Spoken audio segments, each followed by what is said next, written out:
I'm your host once again, OG Skate Show. This is a podcast where we get to know local skaters on and off the board.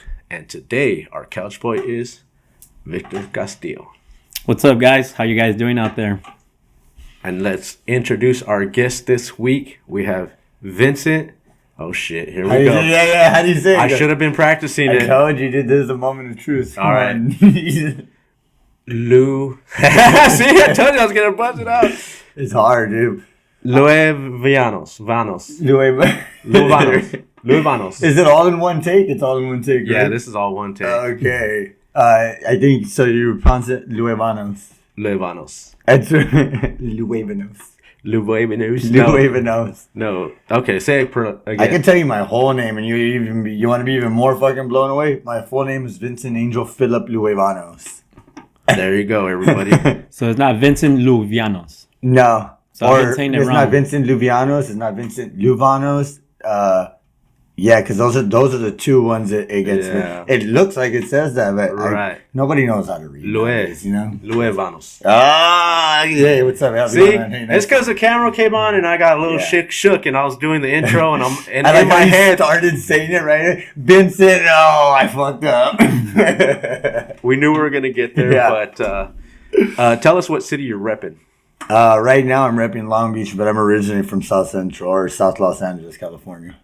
And how did you get on the skateboard? I think the first time I touched a skateboard was like I actually had bought my first fake one from the Santa Fe Spring Swap Me. What's up? I had one too. Yeah, I got a little alien board, like one of those little fake Walmart ones. I took it home, and my second oldest brother saw that shit. He's like, "That shit looks stupid as fuck, dude." So he went and got some blank wheels, some blank bearings, some real grip for it.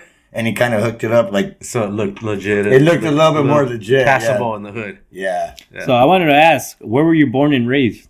Literally on Florence and Miramonte, which is like off of the Florence Blue Line on the Metro. Like 2 blocks from it. So like literally I can be asleep and I can hear that shit coming. Like when it started in the morning at least. I wouldn't even hear it no more because I got used to it. But that's how close. It's like literally 1 block away. From, what city? Oh, so that's like South LA. South LA? Yeah, South LA. It's like literally on the borderline of Huntington Park and South LA. Like it's like right there, dude. Like literally a couple streets away on Alameda, it turns into South LA, and past that, it turns into fucking HP. Okay, so that's where you started skating, South LA. All around there, yeah. Okay. Being close to the Metro, that's why I was explaining the Metro because it's that close to where I would just hop on there and whatever Metro came first, I go to Long Beach or I go to fucking downtown LA. Just to skate. Just to skate. Like, that's what we would do. And then we go from Roosevelt Skate Park, which is right there on the other side of the Metro. Uh-huh. And whichever one came first, bro. Like, we're like, if whatever Metro came first, we hop on it. And that's where we're skating. You and your brother? No, me and like the whole little skate team. Okay. Or little skate crew and shit for Roosevelt. Yeah, I had a lot of homies right there. We had a whole vibe going on. So for you to get aboard... People are already skating around you. Yeah. And so you're like, I got to get something. I look like a fucking loser. I mean, hey, dude. No, like, everybody was like, yeah, and I was we all just start like, somewhere, dude. Yeah. Like, my first skateboard, just because I saw everybody having fun, they put together a Frankenstein board for me, you know what I mean? It didn't have no nose, barely any tail, you know, like I had a slime ball wheels. I love those. The box boards, dude. I skated box boards for like my first like 3 years, dude. Like, they would give me their old ones. I'm like, fuck, this still has pop in it. Yeah. So as a kid, we'd make it work. Yeah. So how old were you? I started like around 12. So when I was 12 years old when I started. So like 13, I was skating with all the homies already. Like 1 year took and it went right into it. So when you were 12, like what made you want to pick up the board, seeing your homies like riding the board? It was a weird thing, to be honest. Like I'm thinking about it a little deep right now. It just had to be like, dude, I saw something and I fucking wanted it from the thing, and it just happened to be the thing that made me into the person who I am now. Like, yeah. That's dope, man. Okay, if it was meant to be, huh? Yeah, that's what I just thought about it. Like, so weird that I say that because I didn't really I made friends after I got my board. I seen people skating around, but when I got that, I got everything with it, dude. Like, I got friends. Like, before that, I would just kind of stay in the house, dude. Like, they wouldn't let me out. I'm the youngest of 4, and my parents were out. My family was out. It was only my grandmother to take care of me. So, yeah, like, I was just wandering around the house. Was it in the neighborhood? Like, yeah, I was straight up in the hood. Yeah, It was super head around. That's why they didn't want to let me out. They weren't doing it to like keep me in there. Right. Yeah, I get it.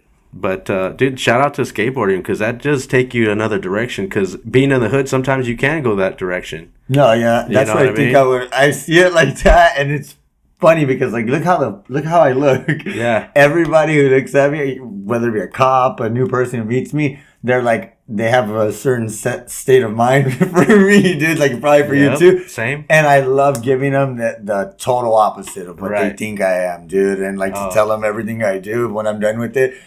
You see their mind switch. They're like, oh, I fucked up right here. Like I literally judged something a certain way before even getting to know it, dude. I love doing it. That's like one of my favorite parts of life. Doing that nowadays. That's the best, right? You just go to the skate park and everybody's like, who's this guy? Especially for me, when I first started coming around, I was like, everybody, who the hell is this guy? Then I can do some tricks. I go, okay, all right. You know? He's all right. He's cool in my book. He's cool. He's cool. Isn't that weird? That's all you got to do is some cool skate tricks. Yeah. And you're literally slide with all the real skateboarders, dude. It's cool. Now, did you do what I did too? Like if you're like skating down the street and a cop was passing by, start just busting tricks just to prove that you can do it. At least for me, like I'd bust an ollie just so they wouldn't pull me over and search me for no reason, you know, like. And then all of a sudden I'd do some tricks and then be like, oh, he knows what he's doing. Let's keep it pushing. You know what? That's a good question. Okay. Let me think about that one. I would do that all the time, but to be honest, they literally pulled up on the side of us. It was really fucking ghetto where I was from, where you couldn't. If you look like this, dude, you can't get away with it. When I was younger, I didn't really have a fucking mustache and I was still a little kid.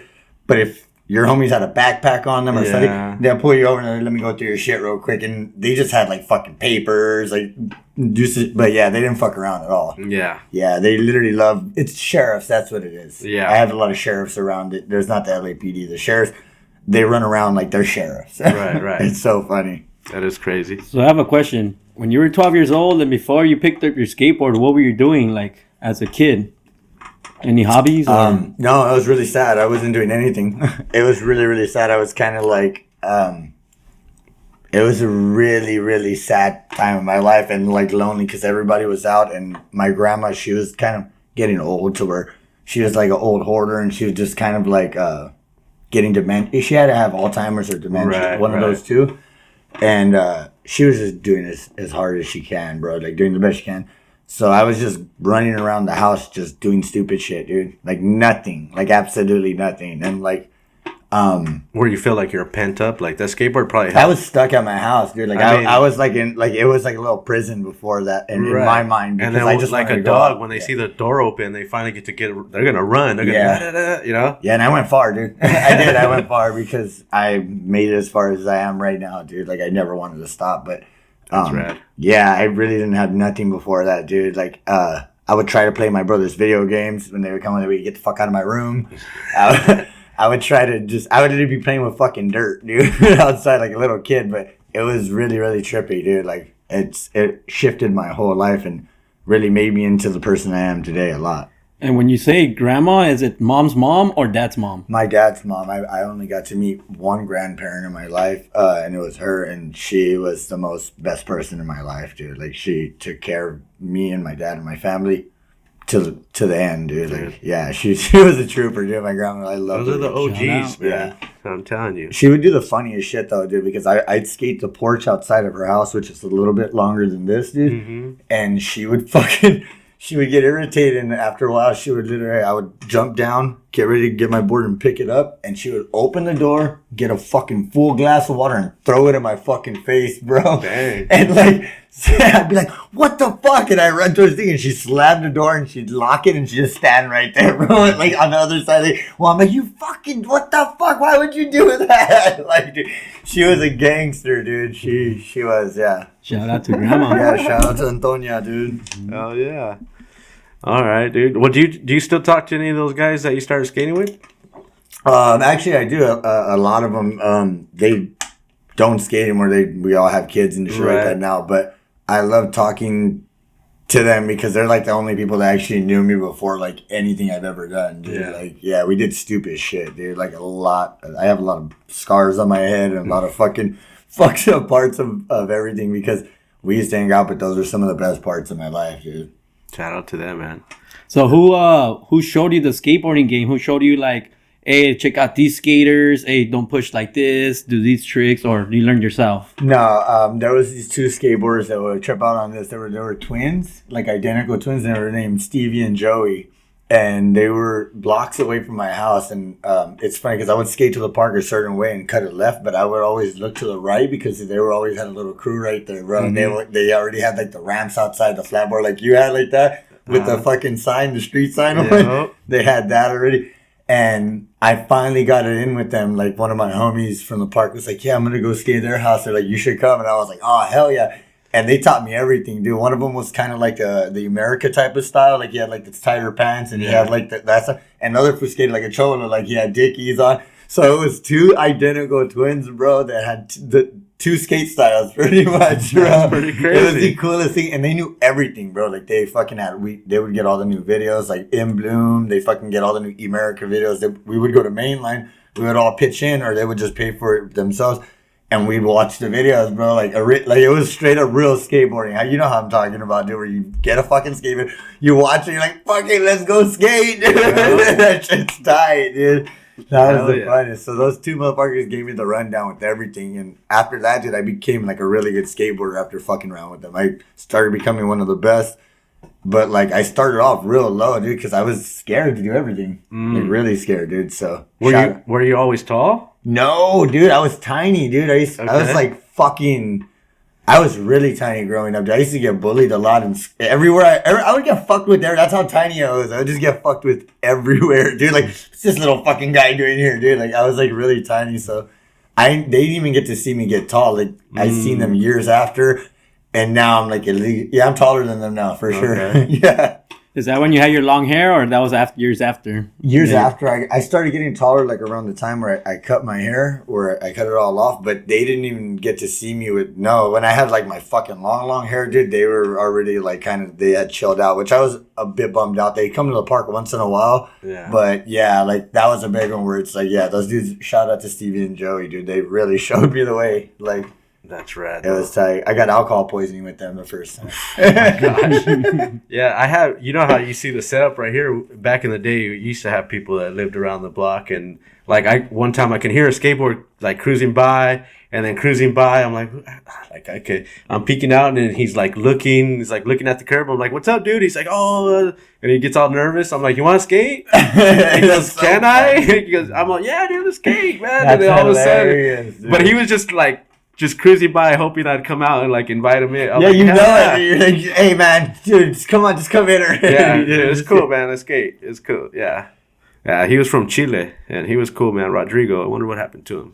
Yeah, you always remember the first dude. The first homie I would go before Joey. I was skating with my homie Reggie, and he lived down the street. And my older sister knew his sister, and we just started kicking. And that's the first homie I ever skated with. My homie Reggie, dude, is fucking tight. Like That's when we found, he's the one that took me to Joey and Stevie's house. So it was like, it was on after that, dude. We built a bunch of shit. That's crazy. Now you're over there before he is. You're at their house. Yeah. I was going to ask, are those guys older than you, or they were like your age? Nah, I was around like 12 or 13, and they had to be like 16 or 17 already. And they were skating for probably like 2 or 3 years. They skated at what I would call like sort of like the golden years, like the early 2000s and shit like that. Mm-hmm. So yeah, I'm pretty sure they got VHSs. So like they were in the game like real hard. Okay. So what year did you start skating? Dude, I'm gonna have to look back. I've been skating for like 20 to 21 years now. So that's a really good question, huh? Yeah, that's it. You know what? I'm gonna have to think about this because that's a good question.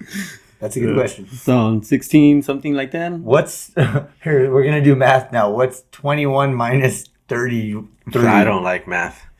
Well, I've been skating since I was 11. I wouldn't even be able to tell you that, dude. Like since like 2008 or 9. Do you remember what video dropped? That might help. At that time, I would watch the CCS videos that would come in like when you would subscribe to CCS, they would never stop sending you fucking like little catalogs. And would always have it. Dude, the first one I watched was the Tony Hawk's Pro Skater thing, like the little intro that comes on. Yeah. That's like how old school that I would say I fucking am. Yeah, the game really took off too, man. That's fun. Because I remember, I think it was like 2006 or 2007, seeing you varial flip Wilshire 15. So I did skate, but that's what I'm saying, dude. Like, I've been skating for like a long time, dude. Like, I wouldn't even know. Like, it's straight up just literally been forever. Like, I know your Thrasher parts. It's like 14 years ago, and I'm like, whoa, this guy. yeah, You know? I've been doing it forever. Like, I've skated for almost like, I wouldn't say every single company, but I've rode for a lot of companies, dude. I've constantly moved around just to try and find my home, dude. And I'm happy that I have it now. Now, did it start with the skate shop first? The first thing I've ever been sponsored by it was like a music label, and it's like some dude. His music label is called Smooth Hustle, and they call him Leche. And he literally went to the park. He saw me skating. He's like, "I'm gonna fucking sponsor you," and I didn't believe it. I was like a fucking little kid just airing out, plays like that. Homeboy took me to Warning, fucking got me a new complete, got me a couple of things, and I took it home. And my dad's like, "Where the fuck did you steal that from?" Yeah. He's like, "What the fuck? Why do you have that?" He's like, "Let's go, let's take it back." And I was like, "Nah, some dude's gonna sponsor me," and he did. He hooked me up for like a couple months, possibly like probably a little bit under a year, and then I started riding for, if I'm not mistaken, that's when I got on the garage board shop, and then is that Commerce? The one, no, the original one, like Martha's ex-husband Jerry used to own the garage. I think Jerry's new wife owns it now. He doesn't really own it like that, but at that time he owned it, so I rode for him. And motherfucker took me everywhere, dude. That's not the one with the skate park in the backyard. Yeah, no? it's the one with the skate no, park not in the the backyard. backyard. Yeah, because I went there. My brother took me there because he graphs and shit. My brother's a really good graph artist. So he was graphing the site. He's like, "You got to come to this place and skate." And I skated, and Jerry picked me up like in 1 fucking hour, dude. He's like, "You fucker, put this shirt on right here." He's like, "You're fucking sponsored." Jerry's fun. He did put this shirt on, bitch ass. Yeah. He'll straight up tell you that shit, dude. So how long did you skate for the garage? Possibly like a year or two, dude. And yeah, it was crazy, dude. Jerry drives everywhere, dude. He'll take you everywhere. He tries to get you sponsored by everything. He did get me sponsored. He eventually pushed me to the point where after him, I got sponsored by Element. And that's when I would say my career started picking up. That's one of the first big ones. I rode for Alva before that, but like the Alva thing didn't really blow up the way that they wanted it to. But it was cool to kick it with Tony Alva like every Saturday amazing. For about a year. Yeah, go to parties. That shit was crazy. Venice or something? Where is he? This one was on Fairfax. Okay. In Fairfax. It was so random, yeah. That's tough. I remember Jerry would take the team in the bus, on the garage bus, like to events. Let's skate get in the contests. bus, bitch ass, and put this shirt on. Jerry's he's the realest motherfucker. He's still like that. I walked in recently to give him some of my professional products to just show him that, like, look, bitch ass, I did it. Like, yeah, so like you can at least know that. So I left him some products so he can have to show people because he loves that shit, dude. Jerry loves being able to show something off what he did, and he helped me get. He's a big part of helping me get where I was at today. So I made sure to do that. That's so dope, dude. Shout out to Jerry. Yep. Oh, yeah. Shout out to Jerry. I remember I was at Belvedere Skate Park one time. This was a while back. And then he was putting up signs for an event that he was going to have. And I was just there skating with a friend of mine. And I was doing tricks and he was just lurking. And after that, he went back to the skate shop and I stopped at the skate shop. He's like, "Hey, you're that guy from Belvedere, huh?" And he's like, "Yeah, and that's me." He's like, "Yeah, you were ripping, man. Check out the skate park in the back." And he was being cool, let us skate it and everything. And yeah, that's how I got to meet Jerry. Shout out. That's rad. Yeah. But I was going to ask, how did you come about getting on mainline and then active? Because I know you have video parts for them. That one's a really tough one. You know what? That's possibly the best question you've ever asked. Yeah. I try to ask these questions, try to come up with the best questions. He's got it good. He has them on his hand. He's like, got 'em right so there. He's I got wanted to cheat know. Like, I actually think about it the night before, What would be a good question? so mainline, this is going to be a big one, and I'll try to make it as short as possible. I've always wanted to get on mainline. Mainline is one of the first sponsors I've ever wanted to ride for. So I took Martha a sponsoring tape, and she still has it till this day. And You want it back, right? I do. You don't even know. I want it fucking like every time I go, I'm like, let me just see it, Martha. Like, let me see it, and I want to fucking like rip it. And it's the like not even the worst one, but my brother edited it for me, and it's garbage. Like I have like heel flip indies, and I'm all in one. It's like your first sponsoring tape. Oh my god, I need that fucking tape back. You want it. You want to destroy it. I want to destroy it so bad, bro. And she has it in her fucking shop. Like, oh, I know Vincent. Yeah, like he came in here and he tried to get sponsored when he was younger. And we told him. Look at what he he's tried not to get good. sponsored with. It was so fucked up, bro. And like, so that's how that all started. Like, I always wanted to ride for mainline. After they told me no, I got really upset. And I was like, fuck mainline. Like, I was really mad about it for a while. And it was so funny because when all my homies were on, it was Victor Garibay, rest in peace. It was Oscar Mesa and Alex Valdez.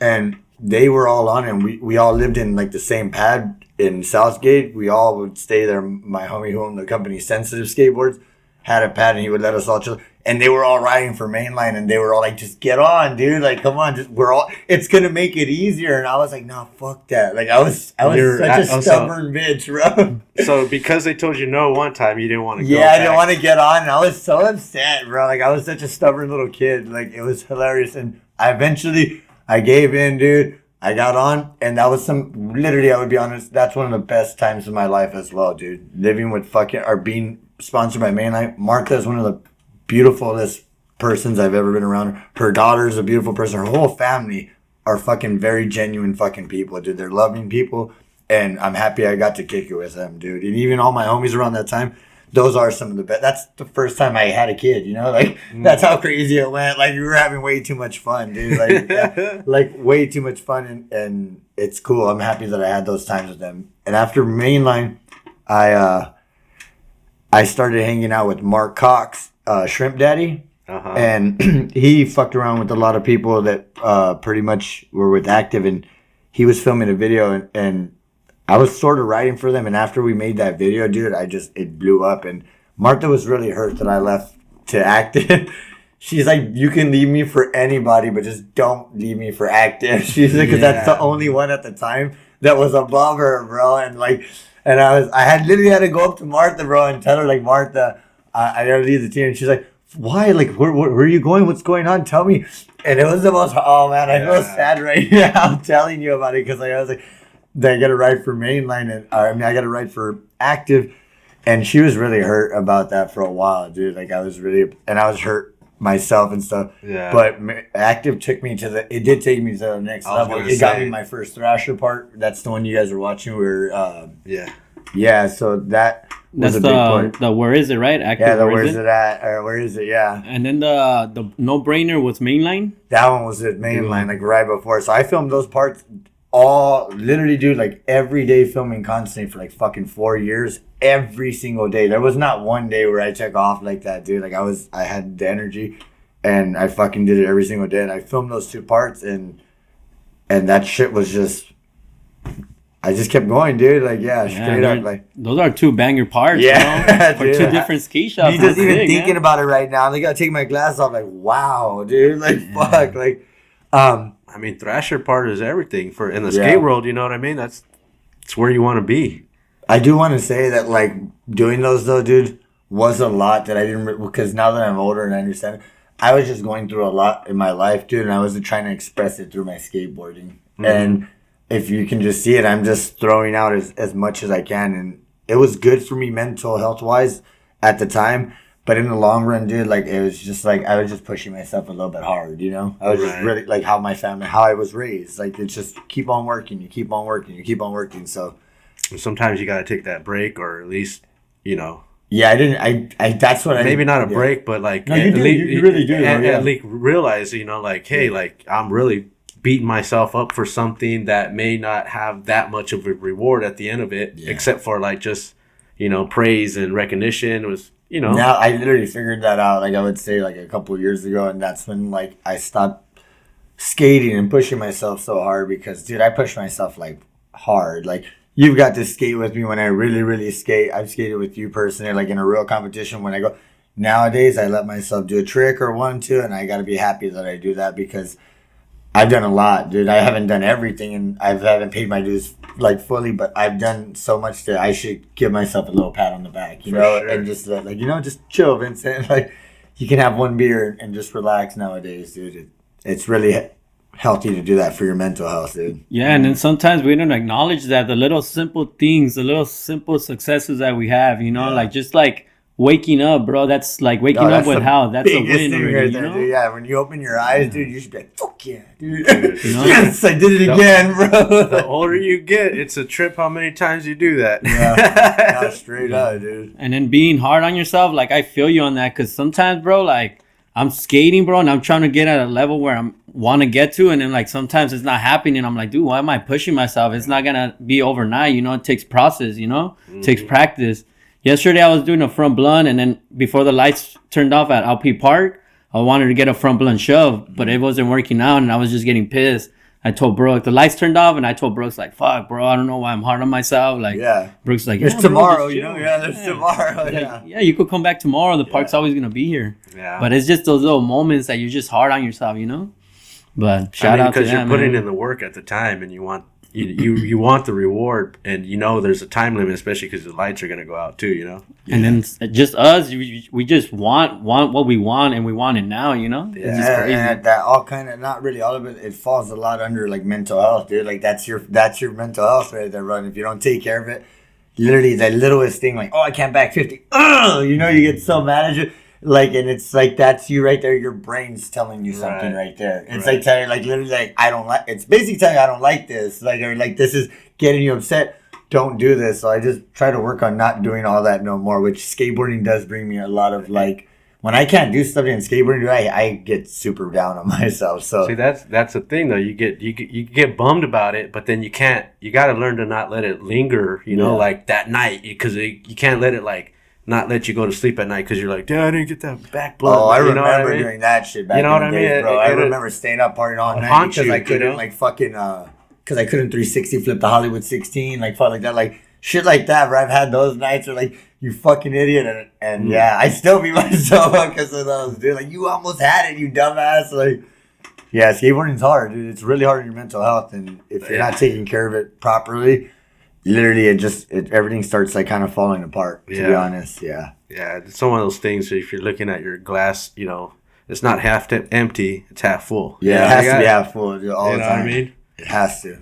It's crazy, just like sometimes how we snap too. You know, we could be the nicest person, bro, but then when you're on your board, can't land it. You just start snapping, I've seen bro. these get pissed a couple times. Man. I've seen this guy get pissed. He's really good at getting upset. Like, and it's funny because that's just, if you think about it, we're doing that to ourselves, and we want to do that. Like, it's so funny. You're getting out a lot of that aggression, a lot of that anger and stuff like that you want to, and it's doing something productive. So you can't be mad at it. You know, like I've never been the type of person when I was a little bit young to throw my board and to snap my board and shit. So when I see somebody doing that, isn't it funny when you see somebody doing that? What do you guys think when you see somebody doing that? When I used to be the spaz out guy. Yeah. You know what I mean? And then when you see it, you go, "Dad, is that what I look like?" But at the same time, that was when I was young, though. I was young, and I was really passionate and really thought I was that good, or I should be able to do this, you know? But then, like, I'm older now, where I'm like, dude, I'm just gonna let me go land a couple of ones that I know I can do, and then maybe try it again. You know, like I try not to beat myself up too much over tricks anymore. I'm gonna skate with this guy, dude. You know what I mean? Sounds like he's having fun too. Yeah. We're trying to have fun. He's still over there doing double hill flip sex change over a table and shit. If I seen him like kind of struggling, I would ask him sometimes, depending on like, you know, I could tell whether or not I want to tell him, hey, try something different. But if he's in too much of his zone, I'm not gonna mess with him. Yeah, he gets in zone. Yeah, but if I know he's like still kind of been like struggling on it, I'm like, hey, why don't you give me a quick crook grind or something? Reset yourself, and then try that again. Mm-hmm. And you just roll away from something and get yourself that feeling, and then go back to it. And that's what sometimes helps. How do you feel about that? 100%. I feel like sometimes when I see someone snapping or getting mad, I just back off, bro, and I let them be till they cool down. Or sometimes I'll be like, hey, bro, like, you got it next time. Try to cheer them up, but I know how it is, so I try to back off, or I look at the person next to me and I'm like, I'm a dick, dude. I've done dick shit before. I've seen a couple people do that, and I've done it more than them. Like straight up like that, like they're throwing their board on the floor. I'm like, so I've so you do it? Yeah, I did it. I throw my shit like all out of the skate park. I've done that, and it's pretty fucked up. And then they look at you. Yeah, they look at me like, what the fuck is this person doing? And I'm like, exactly. That's how we feel about you, dude. Like, I've literally kicked my board. I've snapped the board. Like, damn it, I can't even be here just to be a dick like that, dude. Like, that shit was funny. If you can afford boards like that, yeah, why not? Yeah, I have board. Yeah, straight up. Like, it was some dick shit like that. Nowadays, I I'm like, nah, dude. Like, I don't even, like, I won't throw my board, but I'll, but it's funny. We'll kick flip it down a bunch of stairs or whatever. It'll get all beat up, kind of. Mm-hmm. But as soon as you like throw your board, it chips or something. You know what I mean? You're like, oh. I can't chip. Isn't it funny? Like, I can't skate a chipped board. Isn't it weird? It's... Even, you know what I'm talking about? When it chips so hard that you have to take the wood off and you just put the grip over the top of it. And it's got that ugly bit. Oh, that's my favorite. That's my favorite, dude. I love it. That's my favorite. Yeah, man. All right. Are you goofy or are you regular? You know what? That's probably the best question you've asked so far. I'm goofy. You're goofy, yeah. How did you find out that there was different stands or that you were goofy when you first started skating? Dude, it took me a while. I was one of those dumb kids that thought they made tricks up when it's like you did a ollie, dude. You didn't make it. Like everybody does it, but my brother gave me a lot of insight about whatever he knew because he grew up as a rollerblader and he's like a really sick roller. Like he can do fucking like 10 kink rails and shit like that. Sick. So he kind of gave me the rundown, like you're goofy and regular and shit like that. He don't skate Mongo. That shit looks stupid. I remember people telling me like, don't fucking skate Mongo, dude. That's like you'll look dumb. And so yeah, I never did that. I had friends that did that, and I was like, damn, this is embarrassing. I have a question. Now that you just refreshed my memory, you used to rollerblade, or you still do it? I still can rollerblade. Yeah, like I haven't done it in a while. I did like a couple months or like a month or a couple weeks ago. But yeah, I'm pretty kick-ass at rollerblading too. I fucking get down. I can hit like a big rail and shit. You had an Instagram too, and I remember you used to post videos or something. Yeah. When we used to go to sessions with you, you used to put your board aside and throw on your rollerblades. That's another Blader Foo. Blader Foo's Instagram. Talking about how when you don't judge a book by its cover, then you put the blades on. Now you're tripping out the skaters. That one used to kill them, dude. Like it used to. No, first off, it's the rollerbladers would look at you stupid, right? And like they look at you stupid because they're like, what the fuck is this guy gonna do? And then you get them, and then the fucking skateboard. I would start rollerblading first. So this is how I used to do it. When I just started, I would pull up, and I'll put the rollerblades on first, and they would already do like, what the fuck is it? I hit a couple grinds. I hit every rail in the park. It doesn't even matter if it's like a kink rail. I could hit it.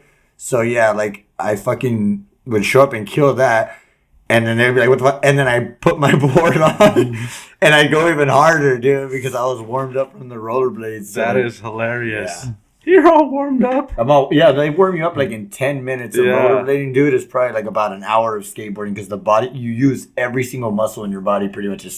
Even your head. Yeah, you use every muscle. So when you rollerblade, bro, you're fucking pumping and pumping and pumping. It's a really good workout. Yeah. It's really good. I used to not do tricks on them, but I used to have a pair so I could do like street hockey. Yeah. You know what I mean? That's usually what people get them for, right? That's what I was using them for. Because my homie used to love hockey and it got me all into it. We'd go ice skating and all that stuff. That sounds fun. I never played that. It's pretty cool, man. I learned to skate backwards because of that.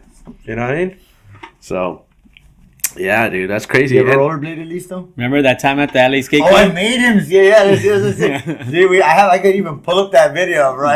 It's so He's funny. tried it on the mini ramp, too. He took a slam. But I was still drinking at that time. You shit really hard on it, bro. Like, there's literally no fucking joke from what you thought it was when you were a kid. Like, this is fun. Yeah, and now you get on them, and it's like your whole sense of gravity just has to drag your body to the floor. When I first put them on, I went down the hill over here, and I didn't know how to do the cross leg where you can like turn, right? You're turning over yourself like that. Yeah. And I'm just on 2 feet, like trying to go, and I'm like, okay, there's grass right there. Just try to make it to the grass, and I hit the dip, and boom, all scarred up, dude. Like, boom, done. Isn't it funny? Like on real rollerblades, there's no break. There's no such thing as like you don't power slide. What you do is you go sideways onto the boot where it's plastic and it's a set slide, and that's how you do it. Because if you go sideways on those, it'll automatically send like shit. Those ones are the urethane in them aren't like bones wheels and shit like that where you slide. It's made to grip. They grip really good, dude. Yeah.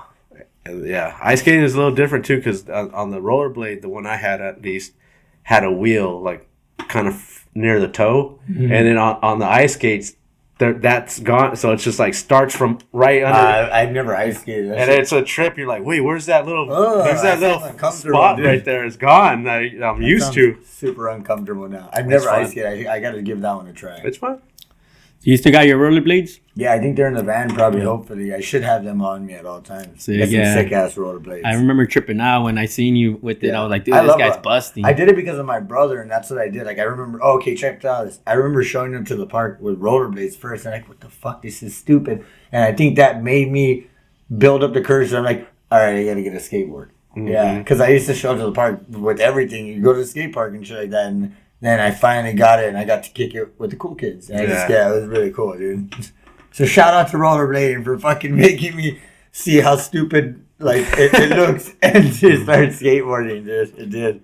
Well, rollerblading is hard, dude. It's I really can't hard. I can't knock it, you know. But I mean, I know back in the day they used to just overwax. We used to think they overwax everything. Now I like overwaxing. It's but funny because they don't even I need didn't. wax neither. If it's a rail or it's most likely gonna slide because it's plastic. Right. Yeah, I want to hit the Hollywood 16 with my rollerblades before I get too old to do that. Mm-hmm. I want to at least hit like back grind the 16 for sure. Yeah, That'd I be do. I really sick. want to do it. I'm not gonna lie because I've done it on a skateboard, and I'm damn certain Is I that know it? I could do it. Is that an MBD?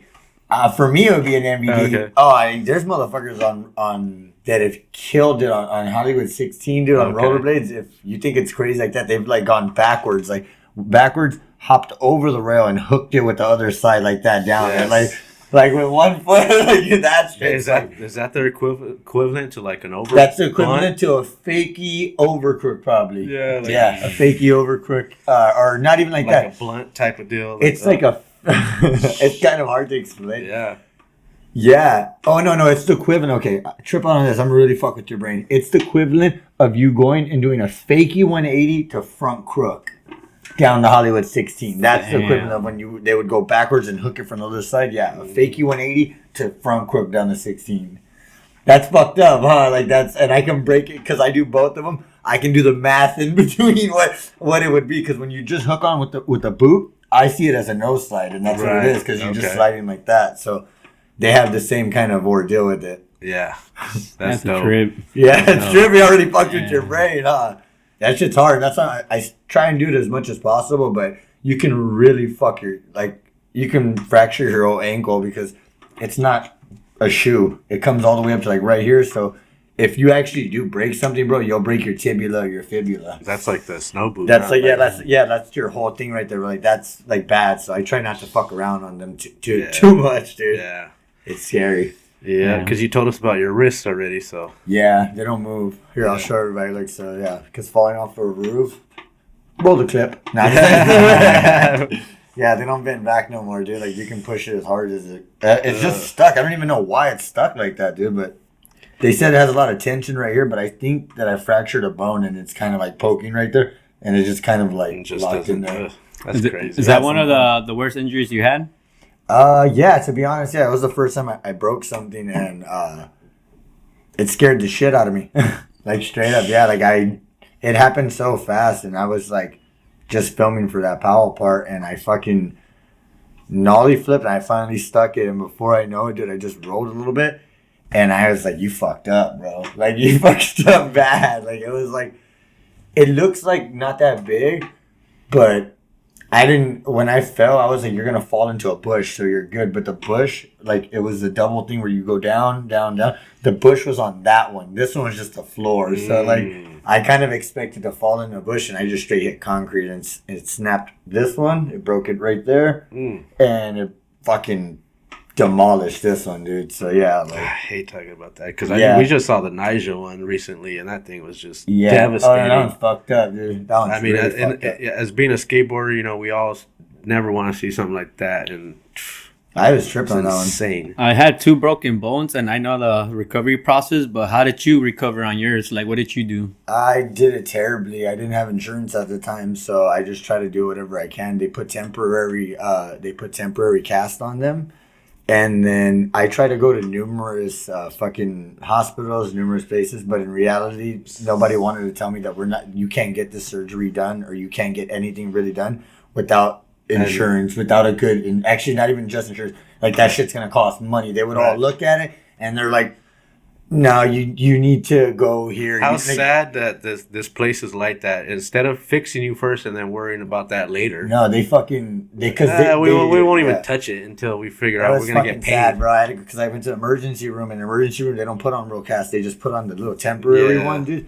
And eventually, like I fucking took it off, and like I was telling you guys earlier, dude. Like I didn't even know I would accidentally roll over onto it when I would finally fall asleep from the pain, and I would just keep fracturing it, bro. Like like I've never had a broken bone, and because I didn't have it in that real cast, I kept on fracturing it. So I would understand why it's like this now, and like, yeah. You were filming a PAL part for. Yeah, I was during filming. that? I was supposed to be filming for like my pro part, and that would have been like one of the last. They bangers. don't help you out with something like that since you're kind of filming for them. I kind of thought they would, but at the moment, like they didn't. They eventually ended up telling me at the end. They're like, "Well, go get it done and go get the surgery done, and when you have the bill, come and show us, and we'll see what we can do." That's what they told me. He said, That's kind of wild. Well, they won't even touch me unless there's someone. Yeah, I was just really hurt about that one because, like, dude, they have a 2.4 or probably like a 3.0 million net worth, and I was like, this is like chunk, like you can a couple hundred, but it's business, I guess, and I got through it, and which is the craziest thing, Was PAL the next thing after active? No, Powell was like later on. After active, let's see, I fucking probably took a little break after filming those two ones, and I took a break way a little too hard, and I got too comfortable, and I came back. I think I also had a kid. I had like my second son. I had my second son, and I took a little break, but I was still pushing really hard. And at that point, I was kind of just ready to give up because I had contacted everybody I know already, and it was just a bad time for me at that time, but I worked through it, and my baby mama just told me, like, who do you know who does stuff constantly, who constantly posts? And the only person who I knew really was NKA, and I'd always wanted to work with NKA, but I was way too shy to hit him up. He had filmed a couple of things for me prior to that, and I've never met him, so I hit him up, and I told him if he wanted to skate, and he was down, dude. He was fucking down, dude. He fucking Nigel. He took me all the way, bro. Like, he brought me back because I was, like, at the end of my rope at that point. And I was just trying to skate still, dude. Like, I still had that skater fucking mentality and that drive. So he fucking helped me. He saw me constantly breaking boards when I would come to the session. I was paying for him. I was going to Active trying to get a discount, breaking boards. And eventually that's when Active officially shut down. Like, you put them out of business? Yeah, I would say so, dude, because I would walk in and I'd be like, I need an 8.5. And we only have 8 1/4, 8.75. I'm like, give me the 8.75. I have a question really quick. What active army did you used to write for? I wrote for all of the Active Army. All active? Okay, yeah, so it was I got corporation. That, I got high up, bro. Like, I got fucking, I remember, I met almost everybody. I got super high up, dude. Because we were team riders, bro. I used to ride for the one in West Covina, but that one lasted for 2 years and then it shut down. I would fucking go to anyone, dude, and then hit up the manager. The manager would hit them up, bro, and give them the rundown, bro, and I would just get to go get shit at every active I would go to. Bro. There was actives in fucking Tucson. There was actives in who fucking had actives. It was like pretty much like Zoomies, dude. I know. Damn, I'm so excited. That was a good time of my life, dude. Like, you get everything. It was cool, dude. Like, I would walk in there and like fucking 4 pairs of pants, fucking four baseball tees, like socks, fucking. They had everything, dude. Like, and it was really cool. Mark Cox hooked me up really hard with that one, dude. Like, that's so dope. Shout out to Shrimp Daddy. Those things right there help you out tremendously, bro. Mm-hmm. Yeah. So I have a question. Well, around that time you were skating with Nigel. Is that when you were skating as well with the Idols? Remember Idols? That's exactly when I was skating with them. Actually, like Ron, shout out to Ron. He would actually take care of my son because literally she would have to go to work and I was trying to do that thing. And he would take care of my son when we were doing Idols 411. And he was getting his pay, dude. He was my manager for a little bit, and he was trying to get me as much money from any company he could, and he did. He got me from a jean company, and he would watch my son for me, dude, while I would go skate, and when I would come back, dude, I'd pick my son up and drive back to Chino Hills. So, yeah, that's exactly around that time. He had contacted Nigel and gave him the rundown, said, if you could come out and film us like that, I'll kick you down. I'll pay you for that. Ron was like the best. I constantly try to find Ron, dude. I want to find him just to like shake his hand and to tell him thank you. Even give him a fucking hug, dude, because that man did so much for me, dude. Like, so I like literally driving La Puente around her house, and I'm like, I want to go to his house, you know, and I don't even know if but like, yeah, that guy fucking did it for me, dude. He pushed me real hard and just kept on going, dude. He built my following to like 3,000, and that's when I got to 10K, and like Nigel got me there like that. And in a matter of not even 2 or 3 months, bro, it went to fucking 20K. Like, it literally, I got 10,000 followers, like, in fucking a month or 2 months. And that shit was crazy, dude. It was crazy. They literally helped me build my platform. And I've just still been building it. And how does that help you in the long run, having a good platform like that? I would say anybody, dude. I would say from you trying to get a new job, but it's all more of like social. It doesn't really help you deep like that. But for someone who like a professional skateboarder, that's everything for them. Right. And or someone who's trying to become a professional skateboarder, when you have a big platform like that, it really just lets you get your foot in the door way easier. Mm-hmm. Like they just open the door for you. Like, come on in, just walk in. Right. Like if you have 10K plus, I think you know that as well, right? Like literally, you almost have 10K, huh? Not even 7, or how much you got? Nah, I'm barely getting started. I got barely gonna be 4K. See, that's what I'm saying. And that shit's watch. 3-4K, you didn't even think about it. You already have that times 2. Just do the same thing you did that, dude, and it's gonna be coming around to where it's 9. And once it hits that, once they see the K, dude, it is the weirdest thing, dude. The only thing crazier than that is an M. When you see an M right there, right? It's so much how authority it has, dude. Just to see a letter. Do you ever trip out on that? How we do that? You've never seen anybody, which is coming soon, with a B. Someone's gonna have like 1B. They're gonna have and that's gonna be a thing soon, dude. Like 1 billion, and like our brains have never seen that, bro. Like they're gonna have to do new programming just to fucking put the B in there. I remember like funny. When you first opened up your Instagram, you're like, I want to start building my following, and out of nowhere, bro, like a couple of weeks later, you just had like it started like doing it, huh, bro? yeah. And I can. That's all Nigel K. Alexander, bro. Like. Mm-hmm. You'll never find out what the K in his name is for. Like that's the yeah. Try to figure that out, bro. Well, try to see his ID and shit like that. Like what the fuck is this? Like, well, maybe it's to get because he knows he's gonna get you them numbers. Yeah, it's K for King. Yeah, I've said everything, bro. We've had a whole year where I'm like, Kendra, fucking this, like just going off, and he's like, "What would he tell you if it was right?" He said, "Yeah, he would." Okay, yeah. I told him if it's right, would you tell me? He's like, "Yep." Yeah, in his Nigel voice, dude. Imagine if it's just K. Yeah, so it's like that's like Homer J. Simpson. Yeah, that episode. It's just J-A-Y. Yeah. That's his real name. Yeah, I remember. Shout out to Ron, bro. He would bring all the good skaters like Victor Brooks. He brought you, Steven Skate Live, Vinny Bond, Johnny Big Chillin', Hearn. I remember I seen all you guys at Rose Meet, and I was he like, paid for all that, bro. Yeah, he paid for all that out of his own fucking pocket. You guys had like boards, and I was like, dude, I want to be part of that group because you guys were killing it, but I was like, I don't think I'm good enough to be part of that group. So I would try to join you guys, but I only came to 2 sessions. That was a lot, huh? You guys were all rippers, They were a lot, and he literally he was paying all of us, dude. He's such a fucking kind person, bro. Like he paid all that. I heard he let some skaters stay at his pad, but some skaters took advantage of him. Yeah. That's fucked up.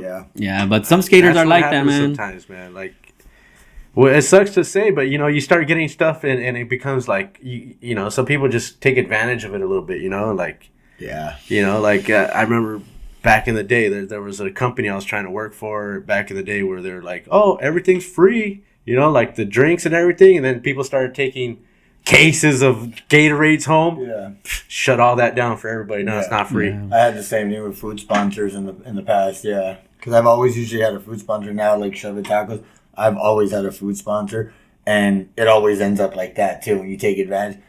Luckily, Randy and them, they're like, you can get the fuck out of here. Like, shit like that. Like, there's nothing really to take, but like, that's why it's more family now, dude. Like, it's cool to have those type of people around you. Dude, shout out to Randy and Tim. I remember at the Hamid Am when you were hanging, I was trying to go get some tacos, bro. I was hungry. I didn't know Randy or Tim. And then you were hanging out with them. And then I go, and then I could think it was Randy or Tim. He's like, what the fuck do you want? And then you're like, whoa, don't talk to Listo like that. Listo's the nicest guy, or this guy's the nicest guy, something like that. He said like, this is Listo, like he's the nicest guy. Yeah. And that's when I met them, bro. I always remember. I was like, "Dig, a pro skater is telling these guys that I'm a nice guy." Yeah, no, straight up, and it is like that. Like if they hear it from me, I tell them like he's cool, dude, like that. Word them up right there, like that. Yeah, and that's how they were, right? Oh, like they're Jesus. fucking they're literally like. It goes from you're gonna pay for tacos to here. I'll give you some tacos for free, like or not even pay because they don't make you pay. It's just more of like donation type shit and like that. Dude. Like those fuckers are rich though. Yeah, they're cool. They're awesome. Humble, Yeah. very humble and awesome. They come through for me, dude, really hard. They came through for me for my premiere. Like, Are you on that board right there? which one? This one? Right there. It's supposed to be that guy, but I told him it doesn't look like me, dude. But that's supposed to be me right there. With the dagger on it? Yeah. I'm like, I don't wear fucking beanies. I tell him, I know that's one of your white friends, dude. I know it. Not me right there. I'm that guy right there. That's dude. what I was thinking more like, you know? That Chile. You know what's funny? When they were designing this board, they made him bald, and he sent me a picture. He's like, "Look, we're gonna make you." And then when they came out with that, I'm like, "You fucking dick!" Like that doesn't look like me at all. But there's a dagger guy there, and I appreciate that Yeah. because that's supposed to be Rachi. I know that's Rachi. I'm damn certain. And then No, that's what Folklati. oh, okay, damn, this shit's fucking funny, He's dude. sleeping. That's dope. So I have a question. What made you want to start skating competitions? I started competing in that's actually a very, very good question. Thank It's you. a good question. I started competing real young, and I failed at a lot of competitions, and it really fucking was a lot on me. But Like Castle or... no, I didn't skate castles. I skated like they would have little ones at Roosevelt Park.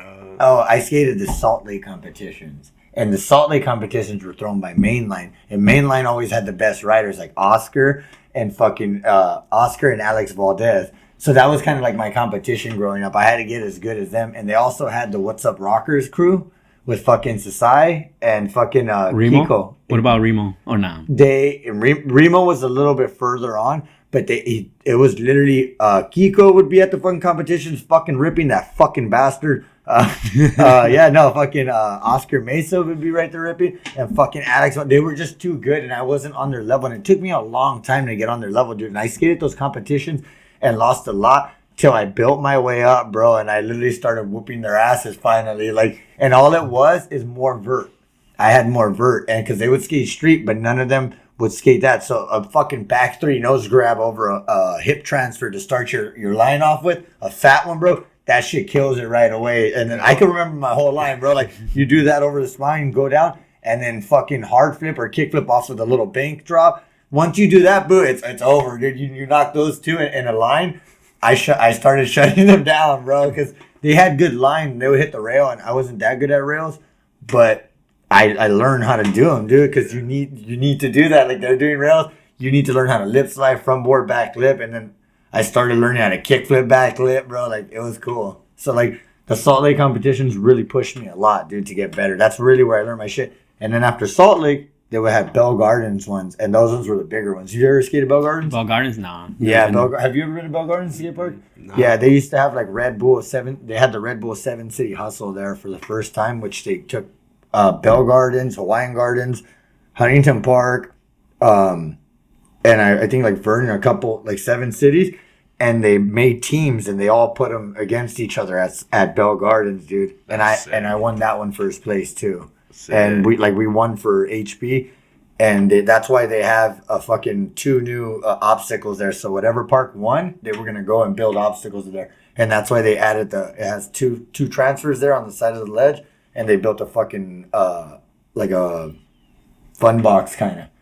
And Thanks to you. yeah, trip out, dude. Like, and I never really think about it that hard, huh? Like, you never really, like, it's not, like, in my head, like, I ollie over, and I'm not, like, ever, like, this is because we won, bro. Yeah, Like, yeah. This is straight up because we won that one, and they try to do it again next year, but it just didn't really pop off like that. They gave me a lot of shit, dude. Like, I won a lot of competitions in my life because I lost a lot, dude. Like, a lot. Well, So, yeah, you got to join to see where you're going Yeah. to place, man. yeah. Just once you lose, bro, it just makes you want to try harder, and like Yeah, once you makes you want to win, you know. It took me a long time to bring my family, actually. That's when I started competing, like, real, because my family started taking me a lot of competitions, and I would usually win all of them. And my dad doesn't, he doesn't really know the backstory of what I just told you, like how much I lost. So my dad's really proud. He's like, I took you to everything, but I worked really hard. Because of me. Yeah, my dad's my dad. So Right. I'm gonna get, and it is because of him. He made me. Right. So, but yeah, I started taking them to competitions, to big ones, dude, like to Baldwin Park, and I fucking remember winning a big one at Baldwin Park. I won first place, best skater overall, and best trick and shit like that. And then I got on my first clothing sponsor. It was like Skate Life Clothing, and I started just branching out, dude. Like it was crazy. I used to go to a lot. You've seen me compete, correct? Like I said, like. We're at the Cowtown one. Yeah, see, like exactly. I won 8th place the first time I ever skated Phoenix Am. I got a little it's a cactus, like an iron cactus. I remember winning that the first. Like that was cool, dude. I know. I'm still waiting for my 3rd place trophy from '88 Skate Supply, but we'll see. At least we took 2nd. For the flat bar? Yeah, flat bar tricks. That's tight, dude. It was just raining because it was raining so much that he did like a little best trick on a flat bar. Not even a best trick. It was like you guys been throwing a lot of competitions. it's just been look at you guys throwing competitions. Look at these guys. It was a best people's choice. People's choice. So whoever people chose. So the guy that won, he had a lot of people vote for him. So yeah, man, I was trying to get the votes, man, but yeah, it's rigged. It's rigged. Now we're all trying to do a lot nowadays, man. I feel like this is a year, Yeah, I'm trying to do like the most I can, but at the same time with the less energy nowadays, because focus energy and like less physical. Yeah, straight up. Like if I and it's been working out very well, because I'm so used to doing so much but not getting anything out of it. I've kind of flipped the script for myself, I do want to talk about that, but did you want to tell us what happened with Pal? I mean, I know the people want to know. I can't do this, dude. That's it. Is this where we... Where's the mic? I'm taking the mic off, dude. Yeah, we're going to have to be right back. Yeah, I'll be right back. Let me think about what to do, or let me see. So, let me tell you a story about this. I skated for Pal for a couple of years, and it was fantastic, dude. They're one of the most giving sponsors I've ever had, and it was really cool. I was a part of their family, and I skated with them very well for a long time.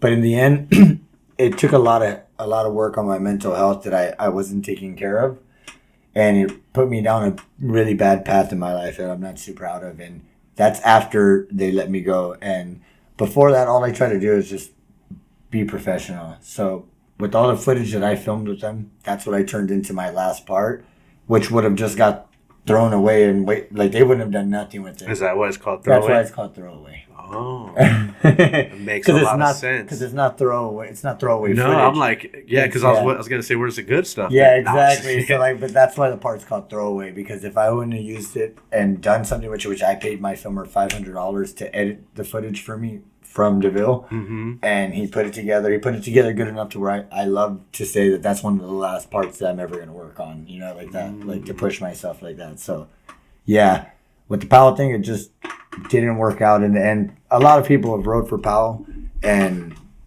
gone through them. Powell's one of the biggest companies, the biggest skateboarding company it is, I would say, right? It's pretty big, yeah. It's one of the biggest Santa Cruz, the biggest companies in the world. Like they have a network up to like $2 to $2.5 million.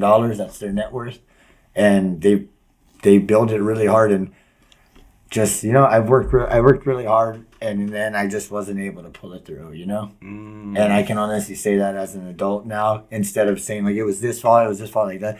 It was just too much work for me, and I tried my hardest, but in the end, it didn't work out. I mean, sometimes it is like that, and because at the time, it's got to be like you said, it was pretty devastating, right? Because we go through that stuff. But not knowing that there's probably a better route for you later, you just don't see it yet. Yeah, exactly. Yeah, and the whole thing about it is it was really, really, it was a really cool opportunity for me. They introduced me, and I know everybody as a legend now. Like I know Steve Cab, I know fucking Bucky Lassick, I know everybody because of them, and everybody still has respect when they see me. They shake my hand, and at the end of the day, for me to have that, to be able to shake Reynolds' hands, to be able to shake fucking Steve Cab's hand, fucking. It's that right there is all I fucking care about at the end of the day, dude. Yeah, because like they still know who I am, and I'm a person who exists in their brain, And that's a lot for life right there. And it's crazy too to think it's all because of a skateboard. You know what I mean? Because we're riding a toy. Yeah, exactly. For one thing. You know what I mean? I'm getting super excited too nowadays because I'm getting, you know, I'm getting tricks and I'm getting likes by, you know, Daniel Castillo, Mike York. Like, I'm like, my biggest heroes are now fans of mine and shit. I'm like tripping. Yeah, it is trip. I've done a couple tours with, or not tours. I did a skate trip with Jaws, and to skate with fucking Jaws, bro. It's gotta be gnarly. That was, and he wasn't going as hard as he went. Like, he was skating a little bit, but just to be in the presence of him.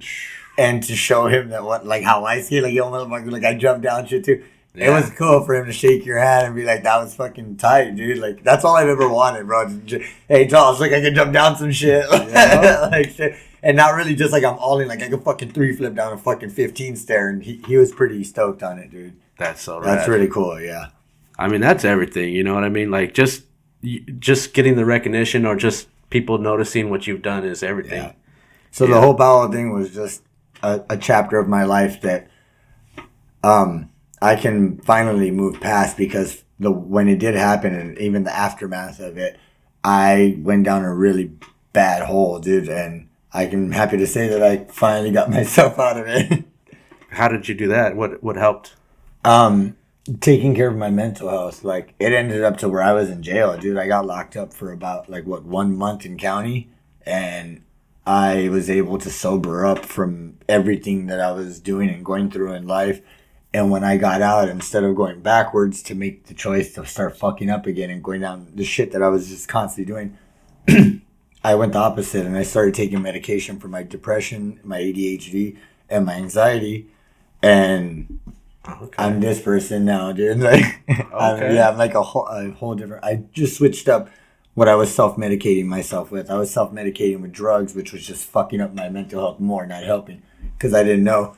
And I finally switched it up with something that actually helped. Do you have to go get how do you say it? Like a psychiatric evaluation? Yeah, you get evaluated, right? Yeah, I had to get a therapist. I still have a therapist now. I have a therapist, and I had to go through my therapist first, and then they send you to a psychiatrist, and the psychiatrist gives you a psychiatric evaluation and lets you know what's probably the best things or what's the most.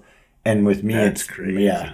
Yeah, because I mean, some people like not knowing what might be wrong. If not saying we all a lot of us have ADHD, right? ADHD. Maybe not having something wrong with you, but you're crazy. You're crazy. No, it's true. We all have to be a little crazy. But that's just me. I took it to the point where I took it to the point where I want to know what is my crazy and what is wrong with it. And I finally figured it out, and I got to start working on it.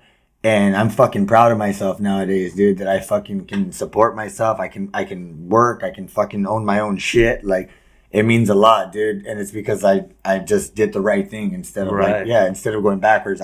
Every time I went backwards or did the same thing, I would end up with nothing, fucking staying at somebody's house that I didn't want to be at. I was literally fucking to the shit where you had to carry your clothes around and walk out on the street, dude. Like, I had it like that. Wow. Yeah, I was fucking up that bad on drugs, and I literally just didn't want to get my shit together, and I'm happy that I finally did, dude. That's amazing. Yeah. That's so cool. Yeah, because I was just going to say, because if anybody out there might be feeling a certain way and not knowing that maybe their mental's not there properly. And depression's a big one, yeah. It could be, or the whole world causes us depression nowadays, or maybe there is that medication out there that somebody needs and they don't know it, though. Yeah. You know what I mean? They're like, a lot of people are against it, to be honest, dude. A lot of people are scared to take care of their mental health, and it's even weird talking about it. It makes a lot of people uncomfortable, but because if it makes you uncomfortable like that, it's because you're worried. You're worried about. Yes, you see what I'm saying? Oh, and you're subconsciously repressing something, and that motherfucker's back there like, come on, man, like give me a try, like just acknowledge me, and I acknowledge the shit out of my brain now, dude. Like. He's like, I don't like that. I don't want to do something. I'm like, I don't fucking sit here in bed all day, then watch TV, dude. Like, I don't give a fuck. Like, and it's not really a depression. It's a choice that I'm making because I want to be there, dude. And if I don't want to go somewhere, you shouldn't have to go there, you know? That's true. It's what brings you peace. Yeah, that's why nowadays, if you see me, bro, I'm not really like that guy no more. It's like, like I can get a little bit excited, but now, like, I like to just be at peace a little bit more, dude. This brings it back to being hard on myself. Like, you know how you're saying, like, sometimes just being in bed, don't want to do shit. So sometimes I feel like I want to do that, but then like me just wanting to get up and go make something out of the day, be productive, being hard on myself instead of letting my body rest, you know, because sometimes we need that. Yeah. Sometimes your brain, your mind wants to just kick it, relax, do what you want, what makes you happy, like instead of working. Because skateboarding is working, a lot of pressure on the body. So much work, You know, dude. a lot of stress on the body, and Yeah. sometimes our body needs to relax and just kick it, relax, do nothing. Nothing. Right. So You this know? is like my saying now, dude. I tell everybody this, like, all you have to do is nothing. Right. Like, it's trippy. Like, It'll that's keep like you my out of a little lot of saying now. trouble. My quote, like, all you have to do sometimes, bro, is fucking nothing. Yeah, like, you're right. literally like that. Like, and you'll stay out of a lot of trouble. You'll literally just be there. You'll exist, but just don't do nothing. And it's hard for a lot of people to do that. Yeah, you need It's those really days, hard. you know? You need those Yeah. days. You stay out of trouble, you save money, and you're just at home. Dude, trip out on that, huh? You see what I'm saying? Like, literally, when you fucking do nothing, bro, you come up. Yeah. You come up pretty fucking hard. Shout out to that. Yeah. Dude, Yeah. shout out to that, man. Yeah, dude. Sometimes, man, we just need that break. Yeah. Let's take a quick break right now, and then Yeah. we'll tap Yeah, back take in. it. And we're back. All right. Since we took that break, let's get into Daggers. All right. How did you get on Daggers, or Yeah. what? There you go. You got there he is.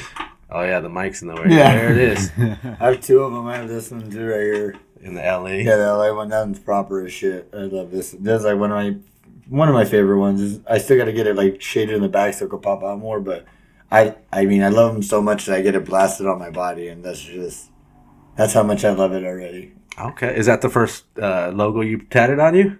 Yeah, that's actually, no, as a matter of fact, yeah, let me see, I had an independent one right here. Oh yeah, it's red. Trip out, but it's red, but it's so fucking old, and I never got it done finished. It's kind of just like fading away, so like, I don't even think I got to get it lasered off, but yeah, I don't even think that, like, I don't, or go over it, it's just gonna go away eventually. Huh. But yeah, like, and I got my last name tattooed too. Okay. But yeah, this is one of my favorite ones. It's where I'm from, and it's like everything in it. But Daggers, I was introduced to them about a couple months after I started getting my shit together. Like, at least like 2 months after I got out of jail, dude. I was on my shit already. I had started taking my medication, and it was already kicking like really good. Like, I was actually able to go to places, be there on time, act fucking like cool, like be patient and shit like that. So I went to the Halloween Hill Bomb, and that's the one they had in Elysian Park, and it was all the way at the top. Right. Yeah, and then they had that rail going fucking. It was a sketchy one. It was just a platform and then a fucking big ass fucking pole jam, and it went into the fucking street like that. Into the ditch, right? Yeah, and I skated there, and I saw Eddie Raddigy with a board, and I didn't know Eddie Raddigy at the time or know of Eddie Raddigy. I was stupid as shit. I didn't know my history on that, but I soon found out. Right. But they had a fucking board that was a skim board that was probably like, I don't know, like fucking a 15 or like a size 15 inches or like 20 inches. And they let me use it to ollie off. And I fucking got the ollie, and I almost ate shit really bad. And that's how I kind of just got introduced to him. But I didn't know at that time that's Eddie Raddigy and It Dave. might have helped you a little bit. It helped me. Well, it was, dude, everything since then, since I fucking kind of like switched it up, bro, kind of happened like really fate wise. Like, really, like, I can tell you even how far it went. So I did that day, I crooked the pole jam. Instead of everybody who grinded it up at 50-50, I crook bunked the fucking pole jam, bro, and that shit sent me like fucking far out, and I got it. Like, Is this the one at, my bad, is this the one at Griffin Park? Yeah, The one where like the porta potty hit that girl? yeah, that's where all the dudes went down in the fucking porta potty. Think it was funny, but they fucking were on some stupid shit because I thought that was pretty irresponsible, dude. Like, I remember your crook though. I was standing right next to you, bro, Yeah. when you fucking hit that shit. That shit was fucking. it's just that Whoa. pink, and I just remember being like, "You fucking better not bail. You better not bail." And I like my whole body had to let go while I was falling down, and it fucking got it, dude. And like that right there was a good feeling. I really needed that in my life at that time because I know that I was capable of that still. And yeah, dude, it was really cool because I met Dave and Eddie, and the next day, actually that night, I fucked up that night because I actually drank for the first time with my medication. Oh. Yeah, because I was excited. Everybody was partying, and Right. I wasn't drinking like that, and I didn't. And I accidentally drank for the first time, and I had a little psychotic. So mixing the alcohol, mixing with pills and shit like that is not good. So like you usually don't do that. And I did that later on that night, and I freaked out, and I had to fucking freak out, dude. And I actually called the ambulance to come pick me up, and I let them know like I'm not. I told them I'm not freaking out like that. I don't feel like suicide. I just felt like it was really weird, dude. Like it's the scariest feeling. And I called the ambulance. And I started calming down finally, and I walked outside and to tell them where to meet me because I don't want to tell them where my house was. They're like, "Don't do that here." And they sent a fucking squad car. Oh wow! Yeah, and so I didn't say that. I just kept on walking, and this is exactly how this happened, dude. It's the weirdest story, dude. And I fucking got on my phone. I was like, you know what, dude? I'm gonna do something for myself that I think's gonna get me somewhere. And I'm like, I'm gonna hit up that Dagger company. Because, like, I vibed out with them. And this is so funny how it happened. I hit them up. I went on my Instagram, and I found their page.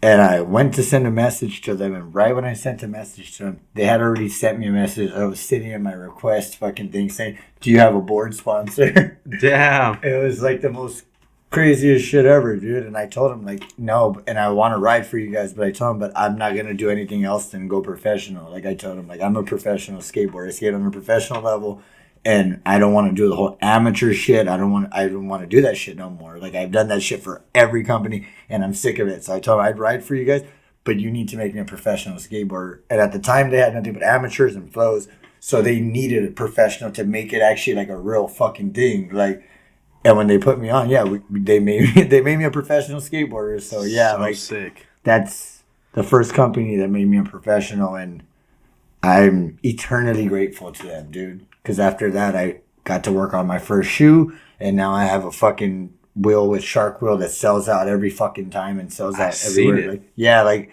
I didn't think the wheel was that crazy, or not even that crazy. I didn't think the wheel was fucking that big of a deal. Until he called me, my manager, which is Iceland Man, is his Instagram. Yeah, he's sick as fuck, dude. Shout out to Iceland Man. He is a fucking Iceland Man, bro. He's your manager? He's the team manager for Shark Wheel. Oh, okay. Yeah, so I've always wanted to skate with him, too. Is he the guy that does the crazy tricks off of, like, things into big bangs? Into the big bangs. I follow him as well. Sick, dude. He is okay. So he's my team manager, and I get to talk to him, and I've skated with him, which is the coolest thing. We've really vibe out and shit. He made me my own wheel and worked on it too, dude, and like that shit's selling out, dude. But this is all because of Daggers, bro. Like all because they gave me that opportunity and that platform where it's like I've always felt and wanted to be. All of us do. You want to be a professional skateboarder, right? We've all wanted to be professional skateboarder. Huh? Isn't it the craziest thing, bro? Like it is the weirdest obsession for skateboarders to want to be a fucking professional skateboarder, dude. I mean, I knew for sure I would never be a pro, but I mean, if I was doing the tricks that you guys are pulling off, yes, I would probably try to make the run for it. You know what I mean? Yeah, like, definitely. You know what I mean?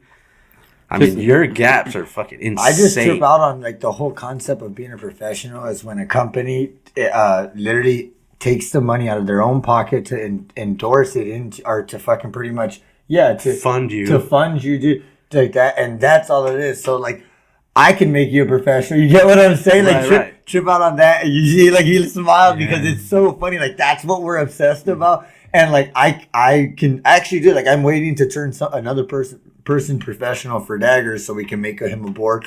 It's really hard to sell boards, dude. It is fucking really hard to sell boards, dude. Like there's so much competition, and skateboarders only get paid $2 a deck.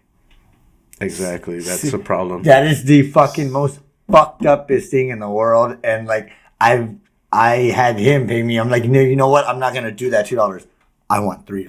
Like, that's what I said. I want $3. And he said, you know what? You will. At this point, I don't give a shit about sales. I'm trying to build a company to the next year. And we are doing that. To where it's like, if I sell a board like that, like I don't expect him to come up to give me. My manager Dave, he's funded me when I just started them. He fucking probably put about like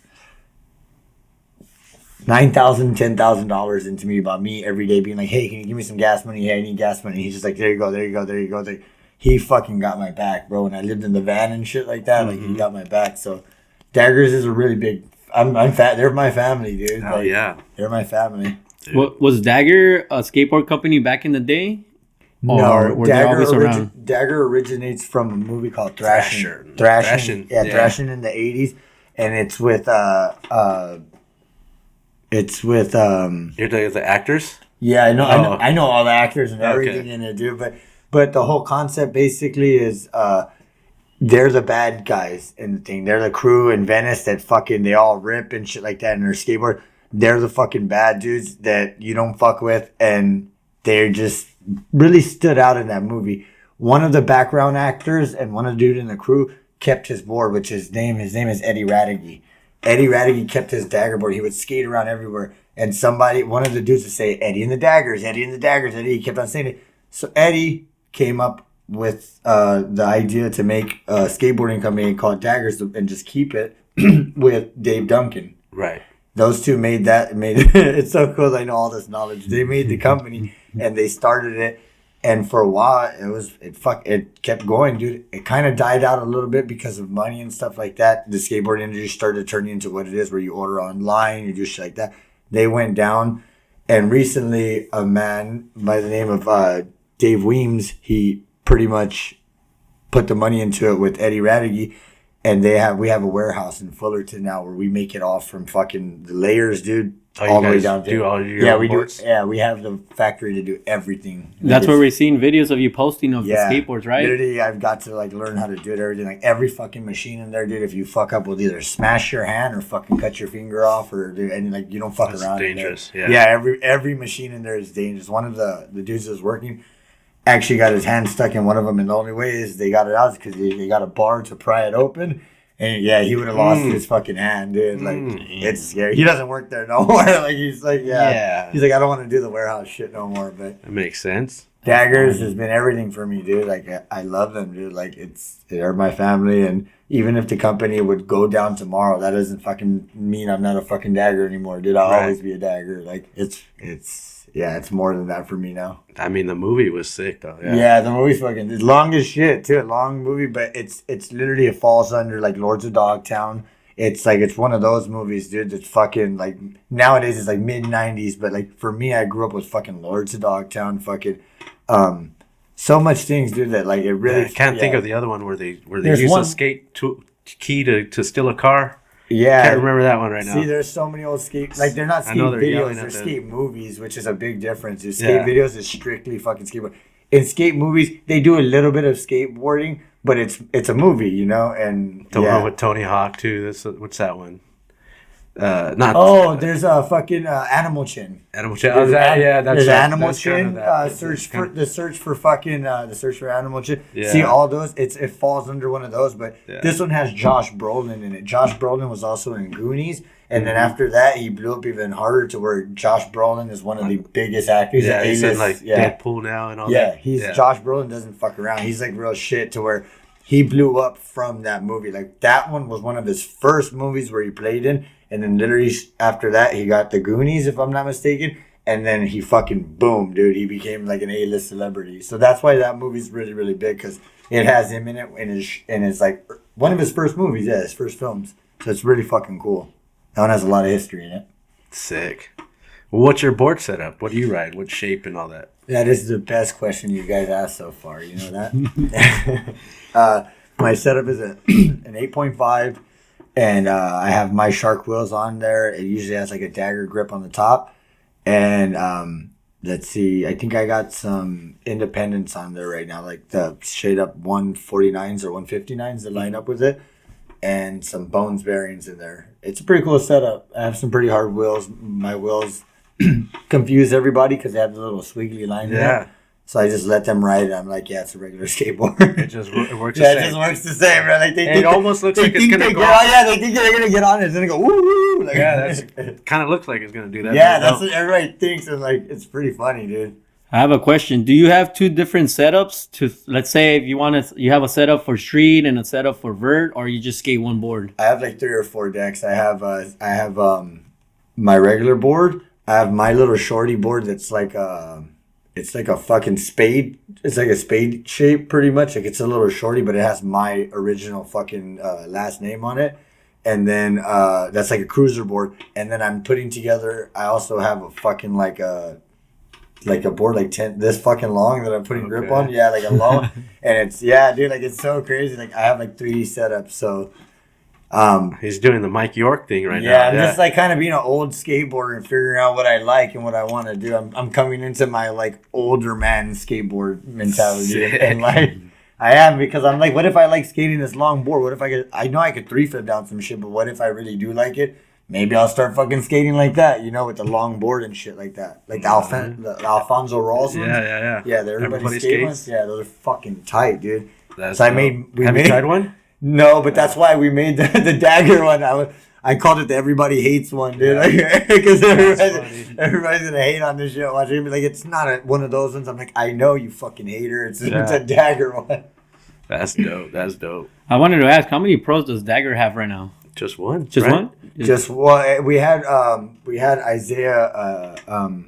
Isaiah too, but he's been out and things like that, and he's just kind of like a real raw skater, dude. Like, me and him actually fucking went pro at the same time, like because he rode for them before me, and I told him I want to go pro, but I've always seen him, and I told him, but I'm not gonna go pro and step on this fool's toes unless you turn him pro too. And so they turned us pro at the same time, and I got one of my art designers to make our names in a font that's only a font for us. Only a font for us, and it's fucking so cool because it's like half fucking Misfits, like fucking Misfits, and half Cholo writing. So we paid him a shit ton of money for that shit too, dude. Like a lot. Damn. How many graphics do you have right now for your Dagger? I have about like two graphics. I think we're coming out with a new one right now, but it's kind of hard to figure out what I want. Like I don't really care if it sells like that, and that's how cool we have it with Daggers. We can make boards. Like, you just want to put what you want. Yeah, we want to make what we want. We have about like 20 to 30 different molds, so we can make any shape. We have fucking like Jason Lee's shape. We have fucking like everybody's shape in there, so we can actually do whatever the fuck we want. That's sick. That's so dope. All right, let's get into Skate Haven. Oh man, dude, work.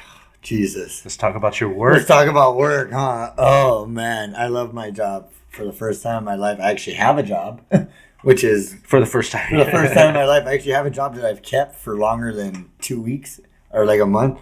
And at this point, it's kind of not. It is a job, but it's our company that we own, and I'm pretty stoked on it because we've made it almost like 2 years now. And it's basically a nonprofit where we work with children that are neurodiverse and have autism and other disabilities, and we try and teach them therapy through skateboarding. And for 2 years, it's been fucking doing it.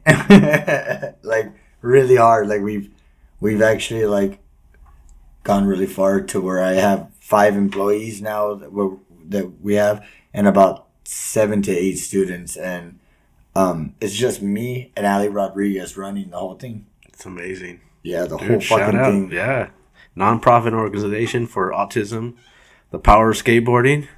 Yeah, that's amazing, dude. What skateboarding could do for even that, dude, it just blows my mind. I know they love it, dude. So like it's just weird. Every child that comes across it, that they get that feeling when they're kind of scared. When you're like, oh, I'm gonna fall, and they roll away from it, and they get the feeling of like fucking achievement right away, dude. Right. How does a parent get their child into the program? Usually we have monthly skate clinics that we post on our Instagram, which is Skate Haven NPO. We post them. It's like a 3-month calendar. And you show up, and we have numerous workers that are working just to volunteer to see if parents want to just fucking do it. Like they want to give it a try, and if it works for them, then they can join. Yeah, sign they can up. join, and we try to not make them pay. We go through a regional center, and we make them pay because they have thousands of dollars donated to it. And if you don't tap into, they just keep that money, and that could be donated. It's donated to them for children to do activities. Right, and so they need they need to pay somebody to keep getting funded, right? Exactly. So like we're just tapping into every city and everything. We go as far as Orange County now, and we're going all the way out to Burbank, and soon I think we should be moving as far as Oceanside as well. Dude, that's amazing. You guys are getting out there. Yeah, we're starting to spread out, dude. Like that's what you need to do, because the farther we get, dude, the more kids we get to help and give the fucking opportunity to feel what all of us have felt our whole lives since we stepped on a skateboard. Like, it's changed your life. It's changed your life. And for them, it's not even like they're trying to go pro. They're trying to learn. Some of them are taking it a little bit serious, which is shocking me and tripping me the fuck out, because I'm like, you actually are trying to do some shit. And I trip out on it, dude, because they just want to ride, dude. They just want to get on it and not think about everything else and just feel like we feel when we ride. They feel, I can see it in them when they're finally just locked in and they're just calm. Because with my students, I literally never let any of my children fall. I try and let all my coaches know, don't let them touch the floor. Don't ever let them fucking fall. Like, I know accidents happen like that, but I need them to work really fucking hard, dude, because we're working with autistic children, working like that. And they never go really fast or anything like that. It's usually really chill sessions, but some of them love it a lot, dude. And they're like, faster, faster, faster, dude. So I have really careful. But coaches. It's not just the skateboarding. They're actually making friends now. Yeah. It's opening them up to like being social. It's like, you know, they're getting friends, and you know. Yeah, some of them are nonverbal. We have a couple of nonverbal students where they don't really hold a conversation, but when you connect with them, dude, I talk with my first student, with Max. I talk with him like I understand what he's saying. He understands. It's the weirdest vibe, but we get each other, dude. That's amazing. Yeah, we get each other. Like, I'm like, Max, what's going on? He's like, sleeping. Like, he'll be like, I'm sleeping. And I'm like, you go to bed, dude. Lie down. You're chilling, man. And he just like really thinks, he's like, all right, dude. He's like, I just go lay down. Like, he's amazing, dude. So when you come to work with these kids, there's autism kids, or the kids that you're working with, like what they have disabilities, what kind of mentality do you got to approach them with? I make sure I and everybody approaches them with 110% fucking like being careful with them and trying to exceed to all like, or trying to accommodate all their needs, because a lot of them have every like one of them is a little bit different. And got two phones. Damn, I know. Every one of them is like, I look at them like a puzzle. So you just got to figure out the exact piece to put it in there to complete it. And once you do that, dude, when you click with them, they really bond with you, dude, like really hard. Like, they look forward to every session because it's consistency for them. They love trains. They love planes, because trains and planes come at the exact same time and they're on a schedule every time. So they love that. They love the consistency, dude. So when you fuck up something like that for them, it means a lot. So I make sure that my coaches know that, you know, they understand that before working with them. Because if one doesn't work with the coach, I'll simply be like, okay, well, we're going to find the right coach for you. And if it usually ends up, if it doesn't work with anybody, I end up working with them. And I love that part, because I'm like, I got this. I got this. And I once I get them comfortable and they do end up working with me personally, I'm able to be like, okay, well, this is this person, and now we can start like that. And it is them working with like social skills. It's working on, it's so much, dude. I love my fucking job. That's amazing. I love it so much, bro. It's the come on, man. You can't get better than that right there, dude. Like, especially me telling somebody what I do for a living, dude. I really fucking hit them in the head with that shit, dude. That's so cool. Dude, that's awesome, man. Like, helping the next generation, the youth, and just giving back, man, with something that you know you're knowledgeable about, like what you've been doing your whole life. Yeah, they love it, dude. Mm-hmm. They're fucking like, it's amazing. It's just like, I want to go in the bigger ramp, and I'm like, well, let's build up to it. But I can fucking, I actually, like, I'm a certified skateboarding teacher, and it's weird because I did it through Stomp Sessions, which is like a skateboarding thing. And they make you take a fucking skateboarding test, bro. Like, literally, and if you don't pass that test and get the little certification, they make you wait. And it's weird because I passed it. So like, it gives you little skate. It's so weird. Like, a certified questions about skateboarding, or questions about you working with it. Like, if a person is going down a ramp that's this big and stuff like that, and they start to fall, where are you gonna be when they land? And it's like fucking 4 questions. Like, it's crazy, dude. That's crazy. I passed it like a C or a B. I'm not even gonna lie, dude. Like a C or a B. Like, that shit's crazy. I was like, I thought I know everything about skateboarders. Like, they really got my ass, dude. That's amazing. Do you got to be licensed or anything to just start an organization? Certified? We're certified. Yeah, we I forget the exact thing that we have, which is so embarrassing. But yeah, we are certified, and we have our business license. Sorry, there it goes. We have our business license, and that right there we just got about a couple months ago, which is a big accomplishment for us because now we're able to go through different regional centers that don't want to comply with it. Usually, now that we have this, it's kind of like, look, dude, we're real shit, and you have to give us the money. Yeah. Like straight up, like, because they try not to, dude. They try to like hit you with everything, and it's like that's why you guys have the money, dude. So fucking kids could do shit, like but they try to hit you with everything. So yeah, like we're certified, and we're trying to work on behavioral therapist, like a behavioral therapist type of little thing, where our workers will get certified better, so they can work with just like through respite and just working with the kids without skateboarding. And that's a bigger opportunity because there's so many like centers, and there's just a lot of parents that need help in general, you know. True. Like that's cool.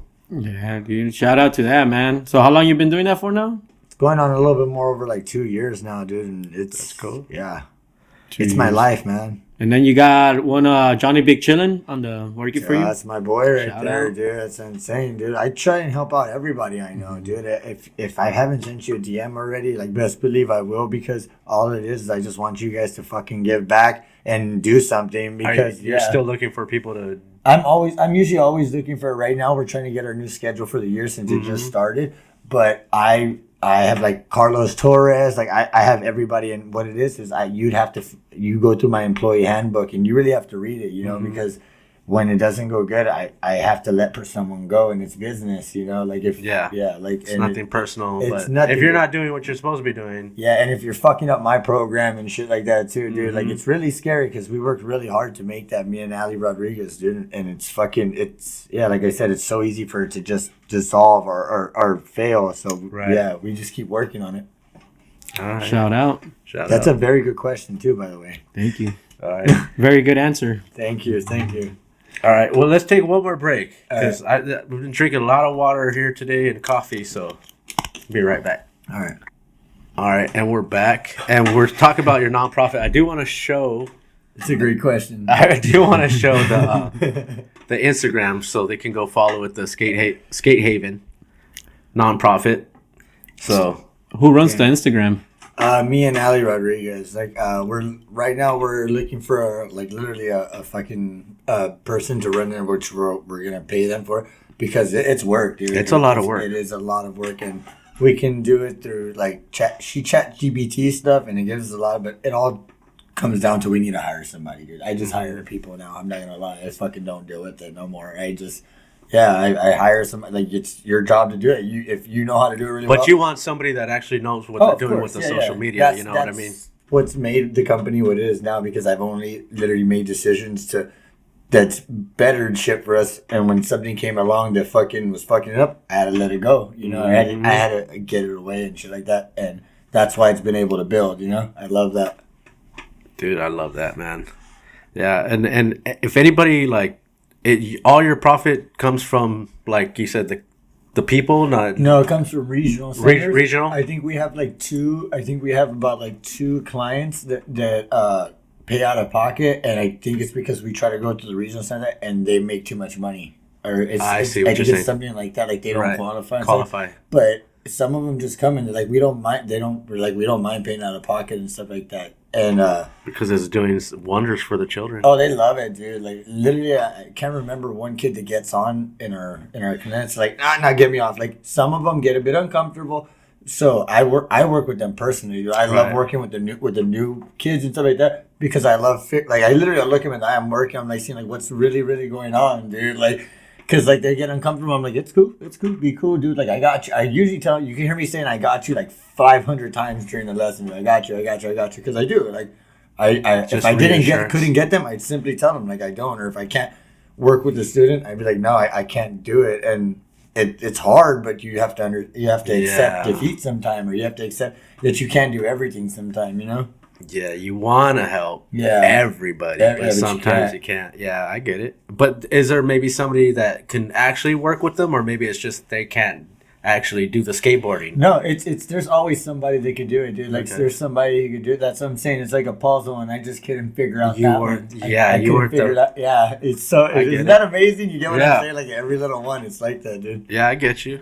He might respond better with another person than you. You know what I Yeah. mean? That it totally makes sense, dude. Yeah, like you and that kid. You said Max. You guys click. We're the shit. He's like my little brother at this point, bro. Like literally, like he's becoming a little teenager, so he's at the thing where he's like just wants to be playing a game and just like by himself, and he skates all the time too. But like he's cool. He's nonverbal, but it's the weirdest stuff ever. Like when I talk with him, dude. Like Silent yeah. Bob. What He is like his talks. Jane? He says words. Jane Silent Bob. He'll literally like he'll say like I'm good, and then I'm like, are you hungry? He's like, no. Like he'll, and then after that right there, it's like, so what do you want to eat? He's like, nah. He just like doesn't want to deal with it, bro. Like he's just smart in my head, bro. He's like he's smart, bro. He's fucking he literally gets he's got it, dude. I think That's he's sick. a gangster. That's amazing, dude. All right. You have any other questions about that, Listo? It's a good question, Lisa. That's a good question. So pretty much you get to know the parents before they put their child into the program, or now they just put the child in the program and you get to know the parents as you're We going. get their kid and we run with them and we steal him verse. So, you know, no, so always, dude, always. And then when we have our first lesson with the new student, me or Ali shows up personally to introduce them to and Right. to fucking oversee the ways that he's coaching with them. And if it's not going right, I'll step in. Ali doesn't really do it because she doesn't know too much. She's still learning. But I know when it's the way he's grabbing him, the way he's put like I'm like, or not grab him, sorry, the way he's holding him, or the way he's going at it. I will personally step in and let them know, like, look, it's way better like that. And they're just learning. I'm not trying to like talk down on them. I'm just trying to let them know the techniques that I do. Right. That's guaranteed me that they You never took fall. the test. Yeah, like straight up. And so, and if it doesn't work with that student right there, like that one, I'll give it another try. It usually is no more than me shifting it with two coaches that it works guaranteed. But I rarely have to where I have to switch a coach, dude. And yeah, we always meet the parents first. Like they have to trust you with their kid. That's true. like fucking like, dude, I don't trust anybody with my kids. I wouldn't. It's And scary to it's- think. Yeah. dude. And especially if your kid's autistic and stuff like that.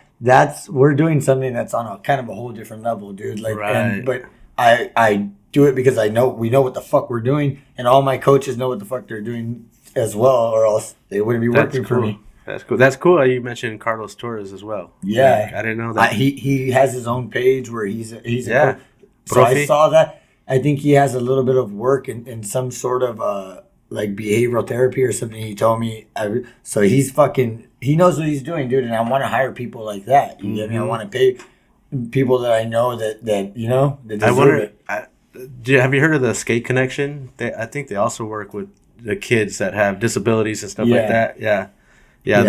They'll set up like a parking lot. They'll do like little ramp And sessions. that's what we do now too. Like I have the people from Flippin' Fingers, which is my little fingerboard sponsor. Mm-hmm. They pretty much get my back, and they're just like shove it tacos. Like if I called them and told them, hey, I really need you guys in 2 weeks from now to show up for my kids and for everything like that, they pull up, bro, and they bring the whole ramps. They fucking bring the whole fingerboard park, dude. And we get to do that anywhere we want now. When we don't have a park, we could just pull up like that now. It's fucking. I love it. No permit needed, or Well, we do it in a spot to where it's like the last one we did was in Altadena in the Altadena Library, and we had an event right there. But I made that shit pop, dude. Like me and Ali, or we put it together to where it was the whole thing. Bro, it was my first event. I put together like just everything. It was amazing, dude. That's cool. It was cool. That's amazing. And anybody could be part of your events like that too. Yeah, if dude. they wanna- If you go on our Instagram and when we post our calendars, all you fucking have to do is show up. We provide the helmets, we provide the skateboards, we provide the workers volunteering for about 2 to 3 hours. It's no money out of your pocket. And if you're happy with what your kid's doing and think that you want to go further, you just start contacting Ali Rodriguez personally right there, and then she'll give you an email, and we see what we can do. We try to get it going depending on where the client is from. Yeah, they can set them up with somebody. Mm-hmm. That's so cool, dude. I love the fact that you found something you're passionate about right now, And man. Yeah. Yeah, and it's all when I started kind of like trying to put more into me, you know, like I put the right thing into me, like I worked on my head, and I finally was like, dude, like it's not even, yeah, it is not all about you, like it's not all about yourself, but a lot of skaters, I look at it like that, dude, like when you're competing and shit like that, you're trying to win and you're trying to fucking do it because you want to be the best and you want to, isn't it? I'm just like, I can't do that to my brain no more like that, like I really can't. I'm happy releasing that so I can put all my shit into like their fucking, you know, their progress and stuff like that. I want you to win. Like it's really weird, dude. It's hard to do. It's been a big shift for me. That's crazy. Well, that sounds like a healthy one though. Namaskate. Namaskate. Namaskate. Yeah. That's a trip how you said it. Like first you started fixing yourself in the inside, like your mind. Yeah, and your everything, brain. It all starts right? with your fucking brain, bro. This shit controls everything you do and like everything. You pick up your hand, that was your brain right there, bro. Yeah. Like, And then everything just starts falling into place, right? Everything starts aligning once you start fixing yourself. it's beautiful, dude. Yeah. It's fucking beautiful. Like that's why a lot of people don't see me out no more. I don't really need to be out no more. I need to make sure that my workers are out with my kids and shit like that, doing their thing and stuff like that. And I'm just happy being peaceful now, dude. At my fucking first apartment that I fucking pay for on my own with my own things, you know.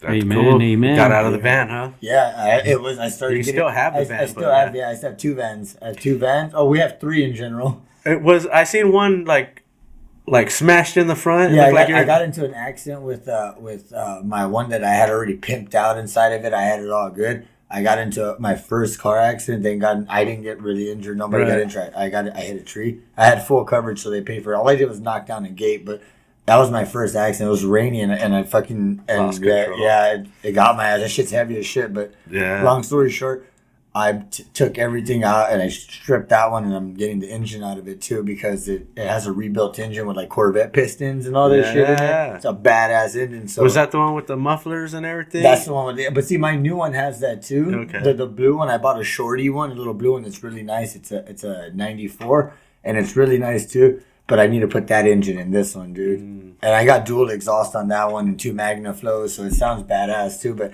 I need that engine, bro. I seen one where you're taking parts. Yeah, from one that's to the one other. where it's done, and after I get everything I need, I got the seats and all that shit. I've already sold most of the fucking seats and everything.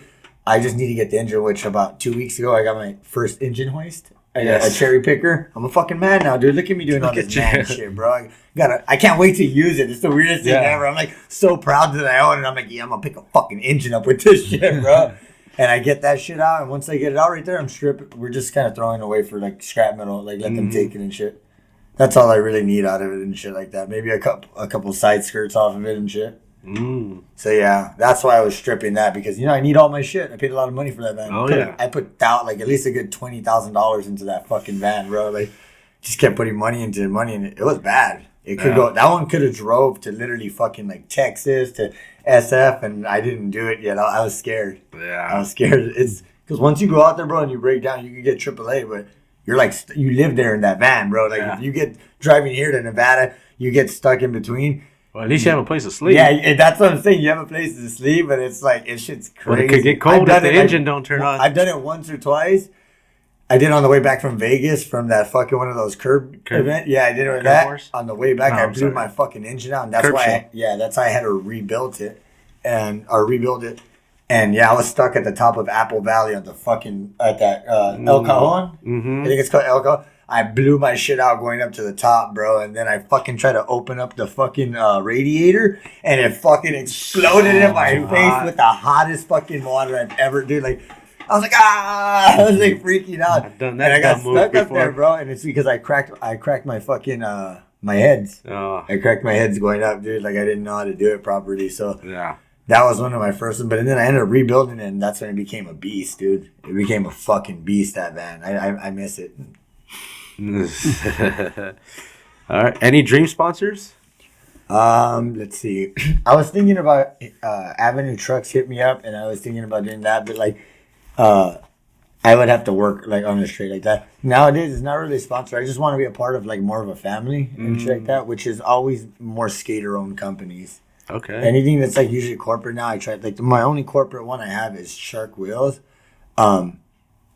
but that one's like a really smart decision for me. Right. And I'm really proud of myself how I made that happen because I wanted to go pro for Bones. I love Bones wheels, but like that didn't happen. So, you know, I started riding what I could, but Shark Wheels has taken care of me and they've treated me very well, dude. And to give me my own pro wheel, dude, I'm so fucking that's amazing. grateful. Yeah, that's like, it's the weirdest thing to get the packing. You're just like, it says Luevanos formula, and I'm like, what the fuck, dude? Like, this shit's crazy, dude, to see it. That's so rad. What about anything off the skateboard? Yeah, I was about to ask the same question. What? Like, it doesn't have to be sponsored by a skateboard company or anything. What about like anything Let's else? see. I would want to Like AutoZone or something. Yeah, you're right. You're Or, right. or Kaiser. Eh? Yeah, you trip out on this, bro. I'm like such a fucking adult now, dude. They stopped giving me Medi-Cal, like they cut off Medi-Cal, and I was like, fuck, I gotta pay for insurance now, and I'm like, I want the best shit, so I got Kaiser now, bro. Like, and it's like $100 and something a month, but that shit's expensive, dude. They charge you for like the visits for fucking like I charge you for. I didn't know none of this. I had Medi-Cal You most thought of you my were life. paid for it through the Dude, they charge you for everything. I'm like, I pay you this much Don't money get to asked come for it. here, and then when I come here, you charge me more money. And like, it's fucking life's hard, dude. Like, don't get old, dude. Don't get old. I Yeah, don't know, man. It's scary. Dude, it is. for Kaiser, like when I had 2 broken bones, I broke my forearm bone right here. I had a fracture compound fracture. I was like 22. Oh, dude, that looks so gnarly. Is that it right there? Let me see. Yeah, and this one right here. Oh my god, that's one. so fucking bad. So the know. bones Oh my popped God, out. That dude. same year, I broke my ankle. And dude, Kaiser did their best to take care of me, bro. And then like, you know, I could do movements, I could still skate. So I trust Kaiser, you know, and I just kept myself with Kaiser. Now I had to get my own insurance because I was under my dad's insurance. I was like, after 26, you got to get your own. So these injuries happened when I was under 26. So I got lucky, dude. This thing was like 21,000, bro, for the surgery. Like those shit is like, but all my dad's Isn't it funny how insurance much paid it it. costs, bro? And shit, you know it don't cost that much. Like, shit, like you know it's not that much. You know that shit racked up at least like $3,000. Like, you get me? Like, they gotta pay everybody that took your X-ray, did this, did that. there's the just nurse money. You that see come how in. much Yeah. money they're just taking in when it's like you pieces. Of All the people shit, that have to dude. come Like, in and check on you and no lube, nothing. They and just then bend you over and just do it, dude. Like straight up, like. But dream sponsors is actually a really good. That's one of the best questions you had. Or dream sponsor. I would want to be sponsored by Dickies. I would love to be sponsored by Dickies. Shoe wise, I've always wanted to ride for. I would run a ride for Vans. I would love that. You know, Vans is my shit. When I don't have a shoe sponsor or when I need a shoe, I just want to skate, and I'm not skating my own personal shoe. I just skate like a Van. Okay. I've been trying Nikes lately, but like that's a little bit too. I just like the style of them. They're sick, you know. Like I love fucking Nikes. Have you ever tried to send your footage to Dickies?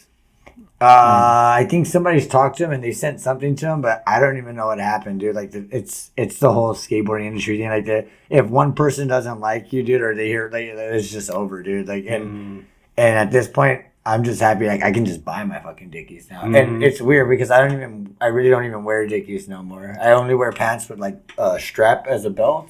As like the little shoelace, like it already has like this one. It has it built in. I only wear pants. All my pants are like that now, dude. Okay. It's fucking crazy. Stretchy like pants. yeah, like it's like the TJ Rogers type of pants. Like that's how he has them that baggy, and you can because it's with the fucking elastic. the shoelace is already built in it. All my pants are like that now, dude. Like so, my dream sponsor would be. I wear Ben Davis, so you know. You wear what? Ben Davis. See, that's the only thing that I know that's more gangster than Dickies. Oh, you know what? This guy fucking said it right here. This fucking asshole. My dream sponsor actually is Ben Davis. Sick. That is fucking weird because I was like, okay, I was like, though Dickies don't want me.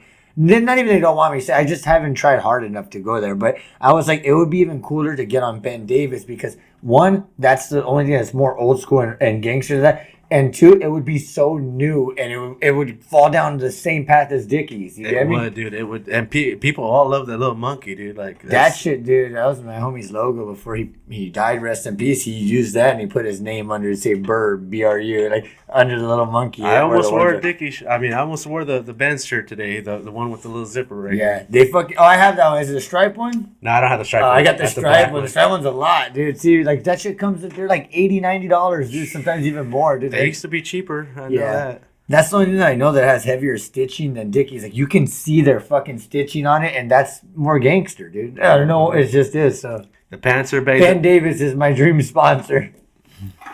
Ben Davis. I like the fact that the pockets don't go to the side, like because my cell phone doesn't fall out of the side. Yeah, You know, that's like straight when you like sit in that. your car. Yeah. So, dude, shout out to Ben Davis, man. That's a dream sponsor of mine as well. Yeah. If you're listening, Ben Davis, right here, Vincent But Luevanos. they're baggy at the bottom too, so I have to wear the XLs or something like a bulky shoe. I can't wear anything small, otherwise my pants will be going underneath the. You know, I'll be I just stepping all thought over of something everything. really crazy. I bet if I fucking get wow, I just thought of my brain just blew up, bro. Like, you can add the shoelace in every fucking pants, huh? Yeah, you could. Because it has this little thing right here. Like, it's this little one that, oh my God, I'm going to get some Ben Davis today. Like, right now when I leave, bro, I'm going to try to put the shoestring in them. There you go. Yeah. Oh, yeah. Shout I out. can't do a belt no more, dude. A belt's like, for some reason, I just don't wear a belt. Like, it's... I wear Grip 6, so if they're listening, we love them. You don't know what that is, huh? So if Domino's is listening... I'm sorry, I was You just know what I surprised, mean? like, what? Domino's, that was a great question. Yes. All right. Any hobbies off the skateboard besides skating? I've been fingerboarding lately. Like, I love fingerboard. I'm getting pretty fucking good at that. Not like all the people, not like Tiny Hawk or nothing like that, you know, but I'm getting pretty good. I got my own little setup at home, and then Flipping fingers gonna make you. they give me all this shit. I have my own professional. Oh, you already got the board. I am a professional, but I'm not gonna say. I'm like the professional that they're like, let's make your homie professional. The guest board. Yeah. He makes me whatever graphic I make, I show him or we send him the file, and he just makes it tiny. That's so dope. yeah, I have my rat one, my first rat one. He made that one, and I have little tiny it's called chem wheels. They're tiny little shark wheels. Sick. They're fucking crazy. They're like $60 little skate wheels. Like, That's so they're crazy. so expensive, dude. Oh, people take that serious, man. Yeah, it's funny, dude. I have trip those. out. It's really crazy to have those, like a little fingerboard, like the real one with the little. It's like the foam grip instead, dude. I always thought I needed a real grip on it. That shit don't do shit. It don't let you do anything. I can pop a kick grip like this high. That's it. Just like your real So ones. yeah, in real that I life, do huh? fingerboarding, and then let's see. I've been trying to go to those. It's not anime, but they're like It's kind of like a little. No, it's where they sell the Pokemon cards and shit like that. Okay, like okay. where those little events and shit like that. I've been to one or two of those, and I'm kind of getting into those really hard because they usually have voice actors there. They're like I've met the voice actor of Mr. Poopy Butthole, which is Rick and Morty. Uh-huh. And I lost my shit, bro, because I fucking love Rick and Morty, and like he went outside to see me jump over a car, and he's like, it's your birthday. Like he said, dude, it was that's just crazy. fucking amazing to meet him, dude, and to him see me do my thing. But long story short, like to meet people like that, like fucking, I've been getting really into that because I'm a fucking nerd, bro. Like I fucking nerd the fuck out when I'm like, no shit. Like when I found out it was him, I looked at him. I was like, is it really fucking you? Like I bet he's never seen that. Like I thought I was gonna flip out. He's like, so you've seen Rick and Morty, right? I've seen like all 8 seasons like 10 times, dude. Like That's amazing. yeah. So I've been getting into that. It's probably like one of the last ones. Other than that, I just sit down and watch TV now, like an old man, you know, and make my own food. Make my own food. Yeah, hell make my own food. I'm grown up now. I would say a That's little good. bit, not too much and shit like that. I got a lot of learning to do, but I'm you know, I can take care of As we all myself, and said. yeah. Yeah. Do you feel like you've grown a lot since when you were a little youngster? Of course, huh? Yeah, I've gone through a lot of things with skateboarding and Life. life, dude. And I'm happy that right now I can feel just like- make new memories to, like, you know. I feel like you're in a good place right now, man. You look like you're in a great place. It's Yeah. weird. Like, I've never been Because like we this. were gonna have you on the show before, and you broke. I your- was too hungover. I fucking got too hung. Not even hungover like that, but I did, for some reason, that was something we celebrated. You about broke that your hand, or you broke your finger? You Yeah. fought What did you do? somebody. Look, I broke my thumb right Oh, there. you broke your thumb. Yeah. Look at it. Oh my god. Crazy, and it just stayed like that too. Like it just fucking goes down all the way. Like it's weird. But yeah, so like, I even from that moment right there, I've grown a lot from there. You I and that was believe- I just can like see a that. couple months ago, or like probably like half a year ago. Half a year or so. See, like Yeah. even from there, like you fuck up and you grow, dude. But I'm just happy that I finally don't have to deal with shit like that no more. All right. And well, like before we get, I know we're almost gonna get out of here, but Fernie's World #4, Blair Skate Park, Shove It Tacos. You're gonna be there. I'm gonna run the pop-up tent. Okay. I'm actually like the one that brings it. Now it's at my house, so I'm in control now. You said that earlier. Yeah. So I just take it anywhere, dude. I just go to the beach and pop it up right there, dude. And I'm like, I run this shit. No, just just rock my shirt like that. And like, what's going on here? I'm like, me. No. February 1st, everybody. So that's when it's coming up fast, huh? Shit. Yeah. So this will drop on the 22nd. So they got 2 weeks to get prepared for that. So when does this episode drop? On the 22nd. So like in February 22nd or January? No, January. Oh shit, you guys, yeah. Oh no, you didn't edit. You were telling me how you just put it out there. We just put it as it is. We just do it, dude. No editing. Yeah. So if you see we don't have that time and money. Exactly. Yeah, but if you want to donate to the show, you can now subscribe or be a member. So, any questions, Listo? Yeah, I got like 2 questions. Who would you like to see next on the show? That's actually like, dude, I'm not gonna lie. You guys have been asking a lot of good questions. That's the best question I've ever heard in my life out of all the interviews I've ever done. Thank you. I like to end the show with the best question. Next on this show? Let's see. I want to see Johnny Big Chillin' on this show. We had him twice. Ooh. You fucking asshole. You fucking dicks. All right, hold on. We could have him again. No. Fuck that guy. He's out. Right? Can I tell you? So before I go, can I tell you a little story about what we do in the shop? So check this out. When we print boards, printing boards is hard. The graphic is the last thing, dude. And when you don't fucking do the graphic properly and step it on there and hold it, separate it, sometimes it gets crinkles on that, dude. Mm-hmm. For some reason, we've gotten into this weird fucking thing where every time we crinkle a board that's like 8.5 between 8 and we crinkle it, it's like, that's a Johnny board. We give it to Johnny for some reason. I don't know why. And it's like, Johnny doesn't mind because like it's a regular board. It's gonna snap, and it's either like the graphics upside down or like it has one little crinkle that nobody notices. Like a regular skater doesn't notice, but since I'm printing it, we look at it like, I fucked it up. And if you don't really you can still skate it. There's nothing wrong. It's just like a crinkle in it that the graphic fucking smush. And every time we fuck one up, bro, it's like, it's a Johnny board. Like every time, dude, like literally, like it's become the biggest thing that we even just say it like out of nowhere, like, that's a Johnny board. Like Johnny board. Like if we see a board by itself, like somebody's board shot out and it's like going over there, like it's a Johnny board now. Like it's such a good one, dude. Oh yeah. But yeah, to see next on the show, let me think real hard. That's actually a very fantastic question. Have you guys ever had a woman on the show? We've had a couple of girls, yes. Oh man, you guys are fun. We would like to have some more though, if you have a suggestion. Let me see. Yeah, I somebody who does fantastic things. Somebody that loves skateboarding. They don't have to, we support everybody that just loves skateboarding. Oh, you know what? Do you know who Skating Toddler is? Mm-hmm. You should try. Have you ever had a little kid on here? And Mark's not a little kid no more, bro. I don't know if you guys fucking seen him rip. He rips, dude. He doesn't. I'm not gonna lie. I seen him do a back nose grind on a fucking he goes up fucking hauling ass like he does back nose grinds, goes back into the ramp like he's already fucking back 270 out the melon top. grabs to fakie like Yeah, like maybe him and his pops, can you have like that? And his pops is really cool and shit like that. His whole family is fucking really beautiful, dude. They're cool fucking amazing. We see him all the time at every event. That's what I'm saying. Like, he's really cool and shit like that. Or, I was going to try to bring Eddie Radicke, dude. Maybe, we can get Eddie Radicke or something like that, because he's a legend, bro. Like, sure. That guy's I saw you at Jeremy Ray, if I'm not mistaken. Yeah. That's fucking kick-ass, dude. Like, that's super kick-ass right there. Hell yeah. So, yeah, maybe a kid, dude. Yeah, little kid. Dude, little kid, I want to see if how low you have to put the mic for him. Yeah, to fucking just stand up. Get a booster seat? Yeah, dude. No, what I really need is yeah.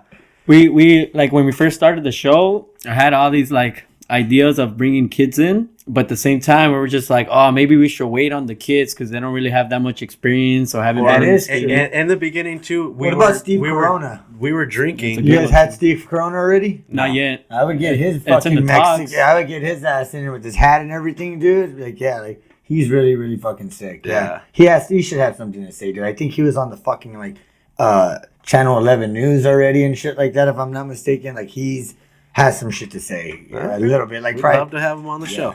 That'd be cool. Yeah, but I was saying for when the kids back in the day when we first started, there was kind of a drinking show too because we sit at a bar. Oh. And now that we're not Where's drinking the fucking anymore, beers at? we got rid of them. Oh, Me and Listo are we don't drink alcohol. oh yeah, yeah. Congratulations on that too. By the way, Yeah, see I you just guys hit been 2 coming. years, so Yeah. no alcohol. So that's pretty wild to say that I was a big time drinker. So yeah, And it comes back to saying how we were talking about, like, when you stop something and everything just comes into place, you start doing better, start meeting more people, and people want to work with you more. So that's what's been going on with us. Yeah, that's fucking sick, dude. But you guys both started this by both of you guys, or was it just like? and Peralta too. Yeah. They would come here and be like, hey, we had it looked like a setup already for a show, and I'm like, well, we got to have an idea. I'm like, well, and then back in the day, I was getting buzz. I'm like, let's just do what the 9 Club does, but for local skaters. Like, let's give them a voice, And then it kind of like I took bits and pieces of all the little podcasts I like to hear, and then kind of started it, and then we developed into what we are today. So pretty much, Skate Show's like the founder. He's the host. Peralta's like kind of like the tech guy, getting like a couch boy, and I'm a couch boy, and the guy's just spreading the I like words. what you guys called it. I can't. I swear. He started laughing. I swear you guys were fucking like the funniest motherfuckers. Like, hey, get over here, couch boy. Like, Couch boy. Hey, you know where to be, couch boy. Like, Get on the couch, And then Peralta got that name from the Trunk Boys. The Trunk Boys from couch Girl, boys. Couch boys. from Girl and Chocolate. Oh shit! Yeah. Yeah, I actually have one more person. Do you know who Kirk is? Craig Rocha. Yeah. I know Craig Rocha. Have you guys ever had Kirk on here? Not yet. Kirk will tell you some cool shit. I've had a couple trips with him. He'll tell you some cool shit. And I would highly recommend to have him. If I'm not mistaken, he designed all of El Sereno Park. I heard about That's that. that's his design that he drew out and he fucking gave to the city. That's so dope. And they literally made his design in the park. That's cool. And before that, it was a fucking sick ass skate spot right there from the roof to the fucking stairs that they tore out. Yeah, I know I seen a clip of you. I skated the shit out of that. I skated there with fucking with Jim Greco. I think I switched front sides with him while he was there, and he was like sick as fuck, dude. I did it. Even when it was under construction, you were jumping down over from the courts. You would jump down. Oh yeah, into the bottom, and you not even wearing shoes. You had the little house slippers on. Yeah, dude, good old days. So I was thinking about that the other day, and I was like, how the fuck didn't they come off? That was just something helping me really hard, dude. Because I try to skate in slippers like that nowadays. Do a 3 flip down something, and it just falls off, and my foot hits the board. I'm like, fuck, dude. That's crazy.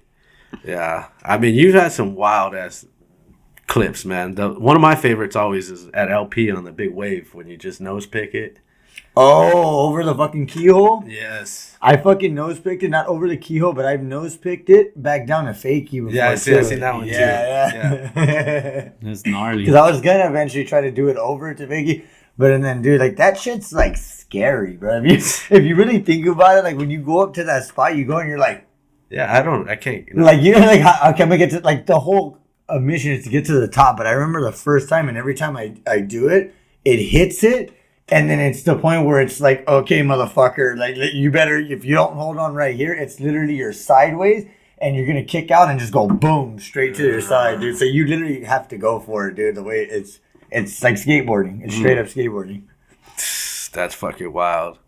And another one I remember that sticks in my head is when you go over a wall and you land on a car. Oh, that like one was some OC ramps? ridiculousness. Was it really? That one made it to ridiculousness because my homie sold it to a fucking a thing called Viral Hog, and it was a third party, and that's why on ridiculousness they tell you at the beginning and the end, don't send your clips in because we won't. They don't get them like that. They buy them from people like that. That buy like that clip was worth everything, and in the end, I got $50 for it.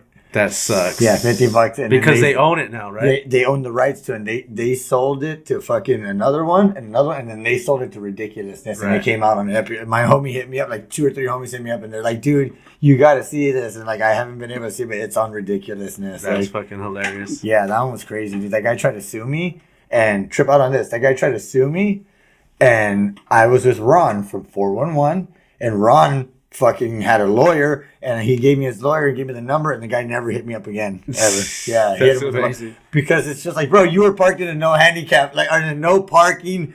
Fucking, that's where the ambulance was supposed to pull up, and he's like, I just went in there to get my band gear. Like, I'm packing the band. I was just like, bro, I was just upset. I was upset. Yeah. I wanted to hit his window, bro. Like, and I had to be like, just get the fuck out of here, bro. And I hope I'm not fucked up because I could have broke his window. I could have fucking like, did this. Like, he tried to hit me up and be like, I'm gonna sue you for emotional distress, all this shit. Oh my like, gosh. Yeah, he went all out, dude. I don't even know where that dude was from. Yeah, well, most important, you could have got really hurt, bro. Yeah, I could have went through his windshield. This is cut. the worst one. I was like happy that I didn't go through his fucking windshield, bro. Like that shit would have just fucked everything up for me. Dude, that was a gnarly clip. Mm-hmm. Yeah, they're kind of made for you. I got it the first time. I got it over like nothing. I was like, I always wanted to go. It was my first time going there, and I got it. And then I was like, all right, let me start to back 180 to start to 360. But bro, right when I went over it, I started going, and I was like, oh, there's something there right away. It's like a big-ass gray blob in my peripheral vision. And I was like, oh, there's something there right away, dude. And the first thing I said is whose fucking car is this, dude? Like, I was so upset, dude. Like, who fucking parked here, dude? Like, why would you do that? That's crazy. That one was good, dude. I got a lot of good bails. Epic. All right. Anything else, Listo? Yeah, one more question before we get out. Any advice you would want to give to the kids, the youth, the next generation that want to become professional skateboarders? Yeah, I would say take care of your mental health before anything, because that's the most important thing that's going to get you through all the obstacles that you approach in life. And the more you take care of your mental health, the more you're going to progress in everything, in every type of fucking aspect of your life, because you're taking care of the most important thing that you're supposed to be taking care of. And once you literally are able to fucking get past that, that I need help. Everybody needs help, you know, and it's not a bad thing to ask for help. I need help all the time. And when you're able to fucking relinquish yourself of all those fucking things that people have fucked with you for in your whole life, you can start to get to that fucking point where you're at peace and you're just neutral with everything and you're content with your own life. That makes sense? It makes sense, man. Does it? Yeah. That's I tried. That was the most greatest answer I think we've had on the show. I tried to work really hard through it to think about the words, but yeah, like that's what, yeah. That was some good advice, man, because for sure, like, you know, mental I'm telling health. you, that shit's gonna work, dude. Like, I failed in everything in my life before I started taking care of my fucking head. And I failed at every team. I failed at every sponsor. I failed at every fucking opportunity people gave me. I failed at every relationship I was with. Now I'm just happy enough to know that I can be content with just being alone or being at peace. And if something comes along, that's just a gift, more of a gift of life that I fucking had past me waking up every day. And I feel like you're going to recognize it now, and it's more deserving. Yeah, it means something, actually. Right. Yeah. Anything that I get nowadays, like me coming to the show, like, it slipped my mind, but I wake up every day properly now, not fucked up, not hungover, to where it's like, you're gonna make it. I'm like, oh yeah, let me fucking get in the shower, let me make a fucking banana shake, let me do what I gotta do, and I'll make it now. You know, like that shit means a lot, dude. It does. It means a lot to be able to come. It means a lot to have you on the show for us, man. It's great, dude. Yeah, we had some people request too, like Vincent. Oh, lots of people requested you. Still not saying your last name right. Yeah, Vincent. And then this last thing, we got like a couple of questions left in this bowl we have here that you'll pick. I was gonna go in and eat it right now. Yeah, it's not your candy jar. We also got so I also got this question. Yeah, so if you want to pick a question, all right.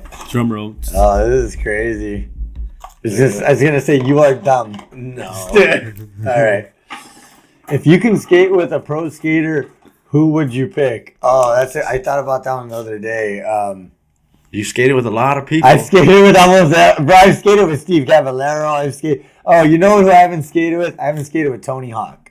He follows me now on Instagram, which I think is fucking amazing, but I've never skated with him. That's so cool. Which is like, I think it's just like one that you want, but would you skate vert with him? Yeah. I could drop in. I could roll into a ramp, get not too much air like that. I could airwalk to fakie, like to where the coping is or shit like that. Like, he'll like that. You know, he'll think they're watching fake. The way I do it is a little bit cool, hopefully. But I mean, dude, the way we look, anything we do, that's what I'm saying. Like, what? That fucking little cholo's trying to do an air walk and Make shit. sure you bring the high socks. And, Kill him, dude. I dress how he'll probably want to do a little skit with you. Yeah, I'll do some funny shit, dude. Hey, you Tony Hawk, fool? Yeah. Hey, fool, you Tony Hawk? Hey, dog, let me try your board. Hey, come here, man. It's Tony Hawk, fool. Like, hey, can I try your skateboard, Holmes? yeah. Hey, this is pretty nice, dude. You make these or what? Hey, what size Dude, is it's like a little kid, huh? Let me have it. But let's see. I did think about one real deep the other day. Rodney Mullen, dude, would be amazing. For sure. Rodney Mullen, to even know, just to see him skate in person. Because I've heard everybody tell me that that's like the most hardest person to see skate. Like he don't let anybody see him skate. He skates like at 4 o'clock in the morning. Yeah, and like in a hidden place. Like I hear he really does shit like that, and I would love to see him, to skate with him or to see him, dude. Yeah. Bam, Rodney Mullen. Well, that'll be so amazing, Vince. I really appreciate that. Yeah, dude. Oh my god. How's my Rodney? Was Rodney, that all right? you're the man, Rodney. Oh, yeah. No. He does get like that's crazy, dude. Like That's cool, man. All right. Do you have any shout outs for us? I have shout out to, of course, Daggers Skateboards. Shout out to Shark Wheel. Shout out to Retro Shoes. Shout out to the Skate Show for having me. It's it's been a dream. I've always wanted to make it on this show, and I was like, you know what? Damn it, I'm gonna make it this time. Damn it. And shout out to Dave Weems for helping me get everywhere I've been, and shout out to Eddie Radicke. Shout out to my mom and my dad and my family for dealing with me through all the tough times that I, wasn't able to be there for myself. And thank you for whoever put me here. You did a damn cool job. So yeah, I mean, everything, like I say, sometimes everything that we go through in life is sometimes it's meant to be, man. Like even the bad times to help us grow to the next level. Yeah, I needed it. You know what I mean? So it's like at the time you're down in the dumps, but then when you get back out of it, it's such a blessing, and then you can look back and say, wow, what a journey I was on, or and let's continue it, man. Yeah, you know what I mean. It's so weird. I look at it like a little hill. Like you have to know, first off, you have to know how it is to be on the bottom, so you can be on the top. If you've never been right there, how are you gonna know where it is like that? And I just see it as like a little hills. You have your little things, and you just want to try to go as less as a bump and just keep on going up. You're gonna have your little bumps like that, but you want to keep fucking getting it. It happens. Shit happens all the time. If we could stay level, that's awesome. Yeah, that's what I say. That's always like that. But it's gonna happen. It's never. Yeah, right. It will happen. It will happen. Let's stay at level like that. So I just fucking say, all you have to do is nothing, dude. Just stay leveled like that. All right. Is that all your shout outs right there? Yeah, that should be about good, dude. If I left anybody out, DM me, dude, and I'll block you real fast. Listo?